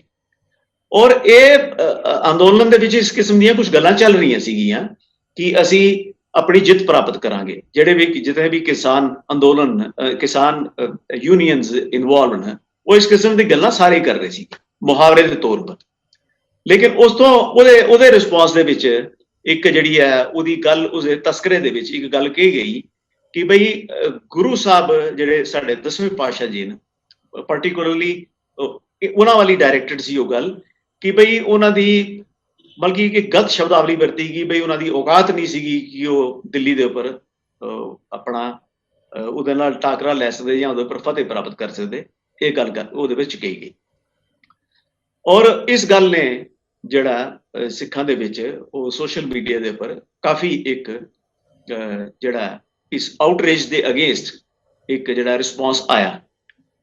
ਔਰ ਇਹਦੇ ਵਿੱਚ ਫਿਰ ਇੱਕ ਬੜੀ ਵਿਚਿੱਤਰ ਗੱਲ ਹੈ ਕਿ ਉਹ ਸੱਜਣ ਜਿਹੜੇ ਗੱਲਾਂ ਕਰ ਰਹੇ ਸੀ ਪ੍ਰੋਵੋਕੇਟਿਵ, ਉਹ ਇਹ ਕਹਿ ਰਹੇ ਸੀ ਇੱਕ ਪਾਸੇ ਕਿ ਬਈ ਤੁਸੀਂ ਸਿੱਖਾਂ ਨੂੰ ਇਹ ਨਸੀਹਤ ਦੇ ਰਹੇ ਸੀ, ਕਿਸਾਨਾਂ ਨੂੰ ਇਹ ਨਸੀਹਤ ਦੇ ਰਹੇ ਸੀ ਕਿ ਬਈ ਤੁਸੀਂ ਕੋਈ ਵੀ ਐਸੀ ਗੱਲ ਨਾ ਕਰੋ ਜਿਹਦੇ ਨਾਲ ਮੈਜੋਰਟੀ ਤੁਹਾਡੇ ਤੇ ਹਿੰਸਾ ਕਰੇ, ਮੈਜੋਰਟੀ ਨੂੰ ਤੁਹਾਡੇ ਉੱਪਰ ਰਿਪਰੈਸ਼ਨ ਕਰਨ ਦਾ ਮੌਕਾ ਮਿਲੇ। ਤੁਸੀਂ ਐਸੇ ਅਲਫਾਜ਼ ਆਪਣੇ ਮੂੰਹ ਤੋਂ, ਆਪਣੀ ਸਟੇਜਾਂ ਤੋਂ ਨਾ ਕੱਢੋ। ਉਹਨਾਂ ਦੀ ਇਹੀ ਟੋਨ ਲੈ ਕੇ ਇੱਥੋਂ ਦੇ ਵੀ ਕੁਝ ਸਾਡੇ ਇੱਕ ਭਾਈ ਸਾਹਿਬ ਉਹ ਵੀ ਇਹੀ ਗੱਲ ਕਹਿ ਰਹੇ ਸੀ ਕਿ ਬਈ ਕਿ ਉਹਨਾਂ ਨੂੰ ਨਸੀਹਤ ਦੇ ਰਹੇ ਸੀ ਕਿ ਤੁਸੀਂ ਐਸੀ ਸਟੇਟਮੈਂਟਸ ਨਾ ਦਿਓ ਜਿਹਦੇ ਨਾਲ ਕੋਈ ਹਿੰਸਾ ਹੋਵੇ। ਇਹ ਸਟੇਟਮੈਂਟ ਚੰਗੀ ਹੈ, ਅੱਛੀ ਹੈ, ਇਹ ਨਸੀਹਤ ਵੀ ਅੱਛੀ ਹੈ, ਲੇਕਿਨ ਉਹ ਇਹ ਨਹੀਂ ਸੀ ਦੇਖ ਰਹੇ ਕਿ ਜੋ ਕੁਝ ਅਸੀਂ ਕਰ ਰਹੇ ਹਾਂ, ਅਸੀਂ ਵੀ ਤੇ ਇਹੀ ਕਰ ਰਹੇ ਹਾਂ ਕਿ ਐਸੀਆਂ ਸਟੇਟਮੈਂਟਸ ਦੇ ਰਹੇ ਹਾਂ, ਐਸੀਆਂ ਗੱਲਾਂ ਅਸੀਂ ਕਰ ਰਹੇ ਹਾਂ ਜਿਹਦੇ ਨਾਲ ਮੈਜੋਰਿਟੀ ਆਫ ਸਿੱਖਸ ਨੇ ਉਹ ਉਕਸਾਹਟ ਵਿੱਚ ਆ ਰਹੇ। ਤੇ ਜਿਹੜੀ ਨਸੀਹਤ ਉਹ ਦੂਜੀ ਪਾਰਟੀ ਨੂੰ ਦੇ ਰਹੇ ਸੀ, ਉਸ ਨਸੀਹਤ ਤੇ ਉਹ ਆਪ ਨਹੀਂ ਸੀ ਚੱਲ ਰਹੇ। ਤੇ ਜਿਸ ਵੇਲੇ ਇਹ ਸਟੇਟਮੈਂਟ ਆਈ ਤੇ ਉਸ ਵੇਲੇ ਉਹਦਾ ਰਿਐਕਸ਼ਨ ਜਿਹੜਾ ਉਹ ਪੋਸੀਬਲੀ ਹੁਣ ਇਹ ਹੋਇਆ ਕਿ ਉਹ ਜਿਹੜਾ ਉਹਦਾ ਸਿੱਟਾ ਜਿਹੜਾ ਉਹ ਅਣਸੁਖਾਵਾਂ ਨਿਕਲਿਆ ਕਿ ਉਹ ਅਟੈਕ ਜਿਹੜਾ ਉਹ ਪੋਸੀਬਲੀ। ਬਾਕੀ ਇਹ ਤੇ ਉੱਥੇ ਦੀ ਇਨਵੈਸਟੀਗੇਟਿੰਗ ਏਜੰਸੀਜ਼ ਜਿਹੜੀਆਂ ਉਹ ਦੇਖਣਗੀਆਂ ultimately what was the cause and what was the motive and who did it, ਕਿੰਨੇ ਕੀਤਾ, ਕਿਉਂ ਕੀਤਾ, ਉਹਦਾ ਕਾਰਨ ਕੀ ਹੈ। ਉਹ ਜਿੱਥੋਂ ਤੱਕ ਉੱਥੇ ਦੀ ਅਖਬਾਰਾਂ ਦਾ ਤਾਲੁਕ ਹੈ, ਉੱਥੇ ਕੁਝ ਇਹ ਚੀਜ਼ਾਂ ਪੜ੍ਹਨ ਨੂੰ ਬਾਹਰ ਆ ਰਹੀਆਂ ਨੇ ਕਿ ਉਹ ਸਾਰਾ ਹੀ ਇਹ ਪਿਟਾਰਾ ਜਿਹੜਾ ਉੱਥੇ ਖੁੱਲ ਗਿਆ ਹੁਣ ਉਹ ਇਨਵੈਸਟੀਗੇਸ਼ਨ ਦੇ ਵਿੱਚ ਕਿ ਬਈ ਬੈਕਡ੍ਰੌਪ ਵਿੱਚ ਕੀ ਚੱਲ ਰਿਹਾ ਸੀ, ਕਿੰਨੇ ਕੇਸ ਅਥਾਰਟੀ ਨੇ ਇਹਨਾਂ ਦੇ ਖਿਲਾਫ ਕੀਤੇ, ਕਿੰਨੇ ਕੇਸਿਸ ਇਹਨਾਂ ਦੇ ਫੈਸਲੇ ਇਹਨਾਂ ਦੇ ਅਗੇਂਸਟ ਆਏ, ਟਿੱਪਣੀਆਂ ਕਿਸ ਕਿਸਮ ਦੀਆਂ ਕੀਤੀਆਂ ਜਾ ਰਹੀਆਂ ਸੀ, ਕਮੈਂਟਸ ਕਿਸ ਕਿਸਮ ਦੇ ਆ ਰਹੇ ਸੀ, ਕੰਪਲੇਂਟਸ ਕਿਸ ਕਿਸਮ ਦੀਆਂ ਆ ਰਹੀਆਂ ਸੀ। ਫਿਰ ਵੀ ਅਲਟੀਮੇਟਲੀ ਉਹ ਜਿਹੜੀ ਹੈ ਇੱਕ ਬਾਡੀ ਜਿਹੜੀ ਇਨਵੈਸਟੀਗੇਟਿੰਗ ਉਹੀ ਇਸ ਗੱਲ ਨੂੰ ਸਿੱਧ ਕਰੇਗੀ ਕਿ ਅਲਟੀਮੇਟਲੀ ਹੋਇਆ ਕੀ। ਲੇਕਿਨ ਐਪਰੈਂਟਲੀ ਜੋ ਸਾਹਮਣੇ ਆਇਆ ਉਹਦੇ ਵਿੱਚ ਹੁਣ ਗੱਲ ਇਹ ਹੈ ਕਿ ਜਿੱਥੋਂ ਅਸੀਂ ਐਕਸ਼ਨ ਔਰ ਰਿਐਕਸ਼ਨ ਦੀ ਗੱਲ ਕਰਨੇ ਆ ਕਿ ਇਹ ਗੱਲ ਬਿਲਕੁਲ ਆਪਣੀ ਜਗ੍ਹਾ ਸਹੀ ਹੈ ਕਿ ਕਿਸੇ ਵੀ ਸਮਾਜ ਦੇ ਵਿੱਚ ਜਿਹੜੀ ਹੈ ਉਹ ਹਿੰਸਾ ਜਿਹੜੀ ਹੈ ਉਹ ਕਿਸੇ ਕਿਸਮ ਦੀ ਫਿਜ਼ੀਕਲ ਅਸੌਲਟ ਜਿਹੜਾ ਉਹ ਠੀਕ ਨਹੀਂ ਕੀਤਾ ਜਾਂਦਾ, ਕਿਉਂਕਿ ਕਿਸੇ ਵੀ ਬੰਦੇ ਦੇ ਉੱਪਰ ਫਿਜ਼ੀਕਲ ਅਸੌਲਟ ਕਰਨਾ ਦੇ ਵਿੱਚ ਉਹਦੇ ਵਿੱਚ ਇੱਕ ਚੀਜ਼ ਜਿਹੜੀ ਹੈ ਉਹ ਇੱਕ ਇਨਸਾਨੀਅਤ ਦੇ ਤੌਰ ਉੱਪਰ ਮੱਦੇਨਜ਼ਰ ਜਿਹੜੀ ਸਾਡੇ ਜ਼ੇਰੇ ਗੌਰ ਆਉਂਦੀ ਹੈ ਉਹ ਇਹ ਹੈ ਕਿ ਉਸ ਹਰ ਬੰਦੇ ਦੇ ਪਿੱਛੇ ਕੁਝ ਇੱਕ ਫੈਮਿਲੀ ਹੁੰਦੀ ਹੈ ਔਰ ਫੈਮਿਲੀ ਨੂੰ ਕਈ ਵਾਰੀ ਨਹੀਂ ਪਤਾ ਹੁੰਦਾ, ਬੱਚਿਆਂ ਨੂੰ ਨਹੀਂ ਪਤਾ ਹੁੰਦਾ ਕਿ ਸਾਡਾ ਐਲਡਰ ਜਿਹੜਾ ਉਹ ਬਾਹਰ ਜਾ ਕੇ ਕੀ ਬਿਹੇਵ ਕਰ ਰਿਹਾ ਹੈ, ਕਿਸ ਕਿਸਮ ਦਾ ਇੰਟਰੈਕਸ਼ਨ ਲੋਕਾਂ ਨਾਲ ਕਰ ਰਿਹਾ, ਲੇਕਿਨ ਉਹ उस फिर फैमिली ਨੂੰ ਫੇਸ ਚੀਜ਼ਾਂ ਕਰਨੀਆਂ ਪੈਂਦੀਆਂ। ਸੋ ਉਸ ਚੀਜ਼ ਨੂੰ ਅਸੀਂ ਹਿੰਸਾ ਨੂੰ ਅਪਰੂਵ ਜਿਹੜਾ ਨਹੀਂ ਕੀਤਾ ਜਾਂਦਾ, ਔਰ ਵਿਸ਼ੇਸ਼ ਤੌਰ ਤੇ ਅੱਜ ਕੱਲ੍ਹ ਦੇ ਡੈਮੋਕ੍ਰੈਟਿਕ ਸੈਟਅਪ ਦੇ ਵਿੱਚ। ਲੇਕਿਨ ਉਹਦੇ ਨਾਲ ਦੇ ਨਾਲ ਇਹ ਵੀ ਕਾਨੂੰਨਨ ਪਾਬੰਦੀ ਹੈ ਕਿ ਤੁਸੀਂ ਕਿਸੇ ਵੀ ਐਸੇ ਪ੍ਰੋਵੋਕੇਟਿਵ ਚੀਜ਼ਾਂ ਨੂੰ, ਗੱਲਾਂ ਨੂੰ ਨਹੀਂ ਕਰ ਸਕਦੇ ਜਿਹਦੇ ਨਾਲ ਵਾਇਲੈਂਸ ਇਨਸਾਈਟ ਹੋਏ। ਤੁਸੀਂ ਵਾਇਲੈਂਸ ਨੂੰ ਇਨਵਾਈਟ ਕਰੋ, ਪ੍ਰਵੋਕ ਕਰੋ, ਔਰ ਸਮਾਜ ਦੇ ਵਿੱਚ ਜਿਹੜਾ ਉਹ ਗਲਤ ਹੋਏ। ਇਹਦੇ ਵਿੱਚ ਇੱਕ ਬੜੀ ਪੁਆਇੰਟ ਨੂੰ ਸਮਝਣ ਵਾਲੀ ਗੱਲ ਹੈ ਕਿ ਅਗਰ ਜਿਹੜੇ ਵਿਸ਼ੇਸ਼ ਤੌਰ ਤੇ ਜਿਹੜੇ ਆਪਣੇ ਆਪ ਨੂੰ ਗੁਰੂ ਸਾਹਿਬ ਦਾ ਸਿੱਖ ਕਹਿੰਦੇ ਨੇ, ਕਿ ਗੁਰੂ ਸਾਹਿਬ ਵਾਇਲੈਂਸ ਦੇ, ਅਨਨੈਸੈਸਰੀ ਕਿਸੇ ਨੂੰ ਡਰਾਉਣ ਦੇ ਜਾਂ ਕਿਸੇ ਕੋਲ ਡਰਨ ਦੇ ਉਸ ਫਿਲਾਸਫੀ ਦੇ ਵਿੱਚ ਨਹੀਂ ਰਹੇ। ਉਹਨਾਂ ਨੇ ਆਪਣਾ ਕਲੀਅਰ ਕੀਤਾ ਕਿ ਨਾ ਕਿਸੇ ਕੋਲ ਡਰਨਾ ਚਾਹੀਦਾ, ਔਰ ਨਾ ਕਿਸੇ ਨੂੰ ਡਰਾਉਣ ਦੀ ਕੋਸ਼ਿਸ਼ ਕਰਨੀ ਚਾਹੀਦੀ ਹੈ। ਅਗਰ ਉਸ ਅਸੀਂ ਤਾਲੁਕ ਨਾਲ ਦੇਖੀਏ ਤੇ ਜਿਹੜੇ ਬਾਹਰ ਬੈਠੇ ਸਾਡੇ ਕੋਲ ਸੱਜਣ, ਉਹ ਇਰਰਿਸਪੋਂਸੀਬਲ, ਔਰ ਜਾਂ ਕੁਝ ਸਾਡੇ ਇੱਥੇ ਬੈਠੇ ਪ੍ਰਚਾਰਕ ਜਿਹੜੇ ਨੇ, ਜਿਹੜੇ ਕਿ ਅੰਡਰ ਸਿਕਿਉਰਿਟੀ ਦਾ ਆੜ ਲੈ ਕੇ ਕੁਝ ਅਨਡਿਜ਼ਾਇਰੇਬਲ ਗੱਲਾਂ ਕਰਦੇ ਨੇ, ਉਹ ਵੀ ਇਹਨਾਂ ਗੱਲਾਂ ਵਾਸਤੇ ਰਿਸਪੋਂਸੀਬਲ। ਜਿਹੜੇ ਬਾਹਰ ਬੈਠੇ ਸੱਜਣ ਉਹ ਇਹ ਸੋਚਦੇ ਨੇ ਕਿ ਸ਼ਾਇਦ ਅਸੀਂ ਬਾਹਰ ਦੇ, ਕਿਉਂਕਿ ਕੰਟਰੀ 'ਚ ਆਏ ਹਾਂ, ਬਾਹਰ ਦੇ ਕਾਨੂੰਨਾਂ ਦੇ ਵਿੱਚ ਗੱਲ ਕਹਿਣ ਦੀ ਜ਼ਿਆਦਾ ਆਜ਼ਾਦੀ ਹੈ, ਤੇ ਅਸੀਂ ਉਹਦਾ ਫਾਇਦਾ ਉਠਾ ਕੇ ਅਸੀਂ ਇਸ ਤਰ੍ਹਾਂ ਦੇ ਪਲੇਟਫਾਰਮ ਖੋਲ ਕੇ, ਆਰਗੇਨਾਈਜ਼ਡ ਪਲੇਟਫਾਰਮ ਖੋਲ ਕੇ ਉਹਨਾਂ ਦੇ ਉੱਪਰ ਬੈਠ ਕੇ ਆਰਗੇਨਾਈਜ਼ਡ ਢੰਗ ਨਾਲ ਇਹ ਗੱਲਾਂ ਕਰਨੀਆਂ ਸ਼ੁਰੂ ਕਰ ਦਈਏ, ਔਰ ਬਹਾਨੇ ਇਹ ਲਗਾਈਏ ਕਿ ਬਈ ਸਾਡੀ ਕਿਸੇ ਨੇ ਸਾਡੀ ਫੋਟੋ ਐਡਿਟ ਕਰ ਦਿੱਤੀ ਸੀ, ਸਾਡੀ ਫੈਮਿਲੀ ਦੀ ਫੋਟੋ ਐਡਿਟ ਕਰ ਦਿੱਤੀ। ਫੈਮਿਲੀ ਦੀ ਫੋਟੋ ਐਡਿਟਸ ਕਰਨਾ, ਗਲਤ ਢੰਗ ਨਾਲ ਐਡਿਟਸ ਕਰਨੀਆਂ, ਇਹ ਬਿਲਕੁਲ ਗਲਤ ਗੱਲ ਹੈ। ਲੇਕਿਨ ਅਗਰ ਕੋਈ ਇੰਡੀਵਿਜੂਅਲ ਇਹ ਸਾਬਿਤ ਕਰੇ ਕਿ ਹਾਂ, ਮੰਨ ਲਓ ਇੱਕ ਇੰਡੀਆ ਦੀ ਆਰਗੇਨਾਈਜ਼ਡ ਕੋਈ ਸੰਸਥਾ ਹੈ, ਜਿਸ ਤਰ੍ਹਾਂ ਕਿ ਸਪੋਜ਼ ਕਰੋ ਸ਼੍ਰੋਮਣੀ ਕਮੇਟੀ ਹੈ, क्या ਸ਼੍ਰੋਮਣੀ ਕਮੇਟੀ ਆਰਗੇਨਾਈਜੇਸ਼ਨ ਹੋਣ ਦੇ ਨਾਤੇ ਕਿਸੇ ਦੀ ਫੋਟੋਆਂ ਐਡਿਟ ਕਰਕੇ ਪਾ ਸਕਦੀ ਹੈ, ਜਾਂ ਉਹਨੇ ਕਦੇ ਪਾਈਆਂ? ਉਹ ਨਹੀਂ ਪਾ ਸਕਦੀ, ਕਿਉਂਕਿ ਇੱਕ ਆਰਗੇਨਾਈਜੇਸ਼ਨ ਹੈ, ਉਹਦੇ ਪਰ ਜ਼ਿੰਮੇਵਾਰੀ ਆਉਂਦੀ ਹੈ। ਅਕਾਲ ਤਖਤ ਦਾ ਸਾਡਾ ਇੰਸਟੀਟਿਊਸ਼ਨ ਹੈ, क्या ਅਕਾਲ ਤਖਤ ਦੇ ਇੰਸਟੀਟਿਊਸ਼ਨ ਨੇ ਕਦੇ ਕਿਸੇ ਦੀ ਫੋਟੋਆਂ ਐਡਿਟ ਕਰਕੇ ਪਾਈਆਂ? ਉਹ ਨਹੀਂ ਪਾਈਆਂ। ਸਾਡੇ ਇੱਥੇ ਮਿਸ਼ਨਰੀ ਕਾਲਜਿਸ, क्या ਮਿਸ਼ਨਰੀ ਕਾਲਜਿਸ ਨੇ ਆਰਗੇਨਾਈਜ਼ਡ ਲੈਵਲ ਦੇ ਉੱਪਰ ਕਿਸੇ ਦੀਆਂ ਫੋਟੋਆਂ ਐਡਿਟ ਕਰਕੇ ਪਾਈਆਂ? ਜਾਂ ਇੱਥੇ ਕੁਝ ਹੋਰ ਸੰਸਥਾਵਾਂ ਉਹਨਾਂ ਨੇ ਕਿਸੇ ਦੀਆਂ ਐਜ਼ ਆਰਗੇਨਾਈਜੇਸ਼ਨ ਲੈਵਲ ਤੇ ਆਪਣੇ ਪਲੇਟਫਾਰਮ ਤੋਂ ਕਿਸੇ ਦੀਆਂ ਫੋਟੋ ਐਡਿਟ ਕਰਕੇ ਪਾਈਆਂ? ਨਹੀਂ ਪਾਈਆਂ। ਲੇਕਿਨ ਅਗਰ ਕੋਈ ਆਰਗੇਨਾਈਜੇਸ਼ਨ ਕਿਸੇ ਇੰਡੀਵਿਜੂਅਲ ਦੇ ਰਿਸਪੌਂਸ ਦੇ ਉੱਪਰ ਆ ਕੇ ਭੱਦੀ ਸ਼ਬਦਾਵਲੀ, ਅਪਮਾਨਜਨਕ ਸ਼ਬਦਾਵਲੀ, ਲੋਕਾਂ ਦੇ ਧੀਆਂ ਭੈਣਾਂ ਨੂੰ ਗਾਲਾਂ ਕੱਢਣ ਦੇ ਉੱਪਰ ਆ ਜਾਏ, ਤੇ ਫਿਰ ਉਹ ਜਿਹੜੀ ਰਜਿਸਟਰਡ ਬਾਡੀ ਹੈ ਉਹਦੇ ਉੱਪਰ ਜ਼ਿੰਮੇਵਾਰੀ ਜ਼ਿਆਦਾ ਆਇਤ ਹੁੰਦੀ ਹੈ, ਕਿਉਂਕਿ ਉਹ ਰਜਿਸਟਰਡ ਹੈ। ਉਹ ਪਲੇਟਫਾਰਮ ਇੱਕ ਸਰਕਾਰ ਕੋਲ ਰਜਿਸਟਰਡ ਹੈ, ਔਰ ਇੱਕ ਪਬਲਿਕ ਡੋਮੇਨ ਦੇ ਵਿੱਚ ਰਿਸਪੌਂਸੀਬਲ ਪਲੇਟਫਾਰਮ ਸਮਝਿਆ ਜਾਂਦਾ। ਤਾਂ ਰਿਸਪੌਂਸੀਬਲ ਬੰਦਿਆਂ ਵੱਲੋਂ ਇਹ ਗੱਲਾਂ ਜਿਹੜੀਆਂ ਉਹਦੀ ਤਵੱਕੋ ਨਹੀਂ ਕੀਤੀ ਜਾ ਸਕਦੀ, ਜਦਕਿ ਫੇਸਬੁੱਕ ਦੇ ਉੱਪਰ ਕਿਸੇ ਕੋਲ ਕਮੈਂਟ ਕਰਨਾ, ਕਿਸੇ ਅਨਆਇਡੈਂਟੀਫਾਈਡ ਆਈਡੀ ਤੇ ਉੱਪਰ ਜਾ ਕੇ, ਜਾਂ ਕਿਸੇ ਇੱਕ ਇੰਡੀਵਿਜੂਅਲ ਦਾ ਕੋਈ ਕਮੈਂਟ ਕਰਨਾ, ਉਹ ਇੰਨਾ ਮੈਟਰ ਨਹੀਂ ਕਰਦਾ। ਤੇ ਅਗਰ ਇੱਕ ਪਾਸੇ ਇੰਡੀਵਿਜੂਅਲ ਕੋਈ ਕਮੈਂਟ ਕਰਦਾ ਗਲਤ, ਤੇ ਇੱਕ ਆਰਗੇਨਾਈਜ਼ਡ ਬਾਡੀ ਉਹਨੂੰ ਲਾਈਕ ਕਰਦੀ ਹੈ ਔਰ ਉਹਨੂੰ ਸ਼ੇਅਰ ਕਰਦੀ ਹੈ, ਤਾਂ that becomes A irresponsible behaviour. ਉਹ ਜ਼ਿਆਦਾ ਇੱਕ ਇਰਰਿਸਪੌਂਸਿਬਲ ਬਿਹੇਵੀਅਰ ਬਣ ਜਾਂਦਾ। ਦੂਜੀ ਗੱਲ ਆ ਗਈ ਉਹਦੇ ਪਰ, ਹੁਣ ਜਿਸਲੇ ਰਿਐਕਸ਼ਨ ਆਇਆ ਤੇ ਬਈ ਇਹ ਵੀ ਕਿਹਾ ਗਿਆ ਕਿ ਦੇਖੋ ਜੀ ਬਈ ਭੀੜ ਜਿਹੜੀ ਹੈ ਉਹ ਇਕੱਲੇ ਬੰਦੇ ਨੂੰ ਜਿਹੜੀ ਡੀਲ ਕਰਦੀ ਹੈ, ਤੇ ਉਹ ਗਲਤ, ਇਹ ਚੀਜ਼ ਬੜੀ ਗਲਤ ਹੁੰਦੀ ਹੈ। ਹੁਣ ਇਹ ਗੱਲ ਵੀ ਆਪਣੀ ਜਗ੍ਹਾ ਠੀਕ ਹੈ ਕਿ ਮੌਬ ਜਿਹੜੀ ਹੈ, ਮੌਬ ਰਿਐਕਸ਼ਨ ਜਿਹੜਾ ਉਹ ਕਈ ਵਾਰੀ ਅਕਸਰ ਉਹ ਠੀਕ ਨਹੀਂ ਹੁੰਦਾ। ਵਿਚਾਰਕ ਲੈਵਲ ਤੱਕ ਤੇ ਠੀਕ ਹੁੰਦਾ, ਲੇਕਿਨ ਅਗਰ ਦੂਸਰੇ ਢੰਗ ਨਾਲ ਆਏ ਤੇ ਉਸ ਰਿਐਕਸ਼ਨ ਨੂੰ ਅਸੀਂ ਠੀਕ ਨਹੀਂ ਕਹਿੰਦੇ।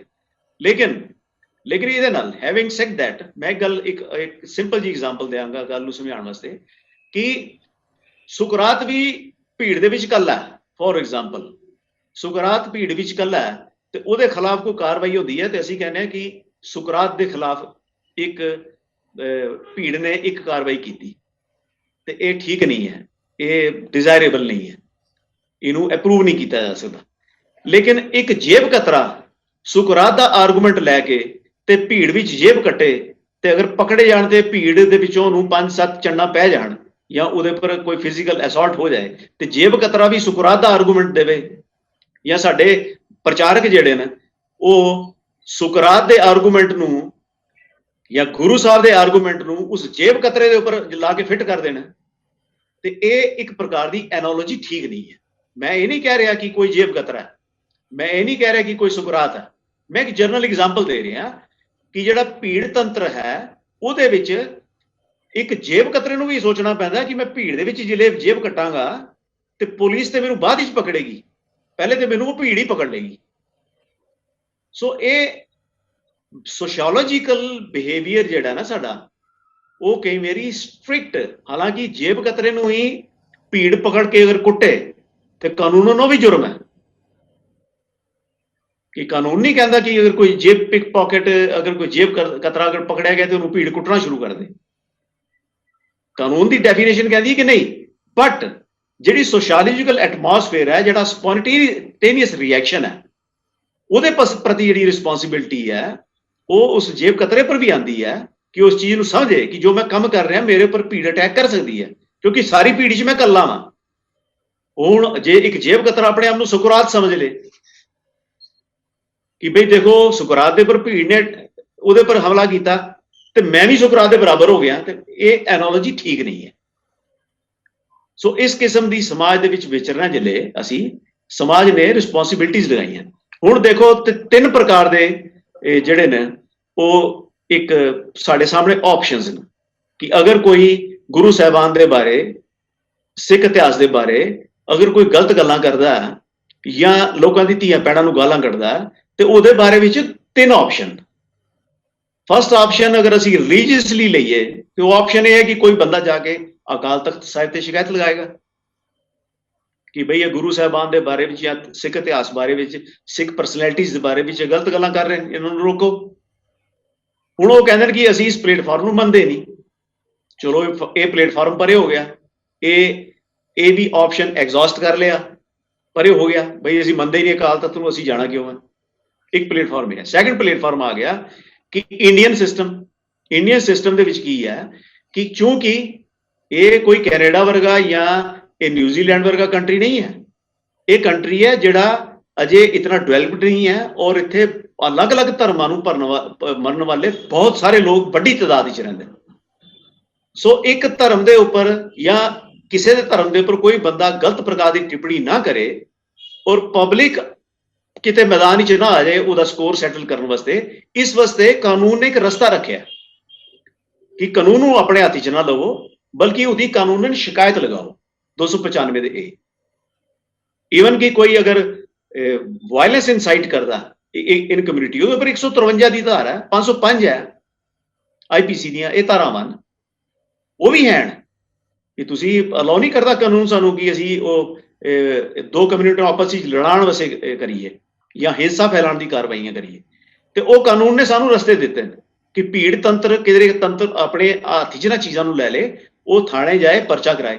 ਹੁਣ ਜਿਹੜੇ ਅਸੀਂ ਕੋਈ ਪਰਚਾ ਕਰਾਉਂਦਾ ਤੇ ਸਾਡੇ ਕੁਝ ਬੰਦੇ ਕਹਿੰਦੇ ਜੀ 295 ਦੇ ਪਰਚਾ ਹੀ, ਇਹ ਤੇ ਪਰਚਾ ਹੀ ਗਲਤ ਹੈ, ਹੋਣਾ ਹੀ ਨਹੀਂ ਚਾਹੀਦਾ, ਉਹਨੂੰ ਵੀ ਨਹੀਂ ਮੰਨ ਕੇ ਰਾਜੀ।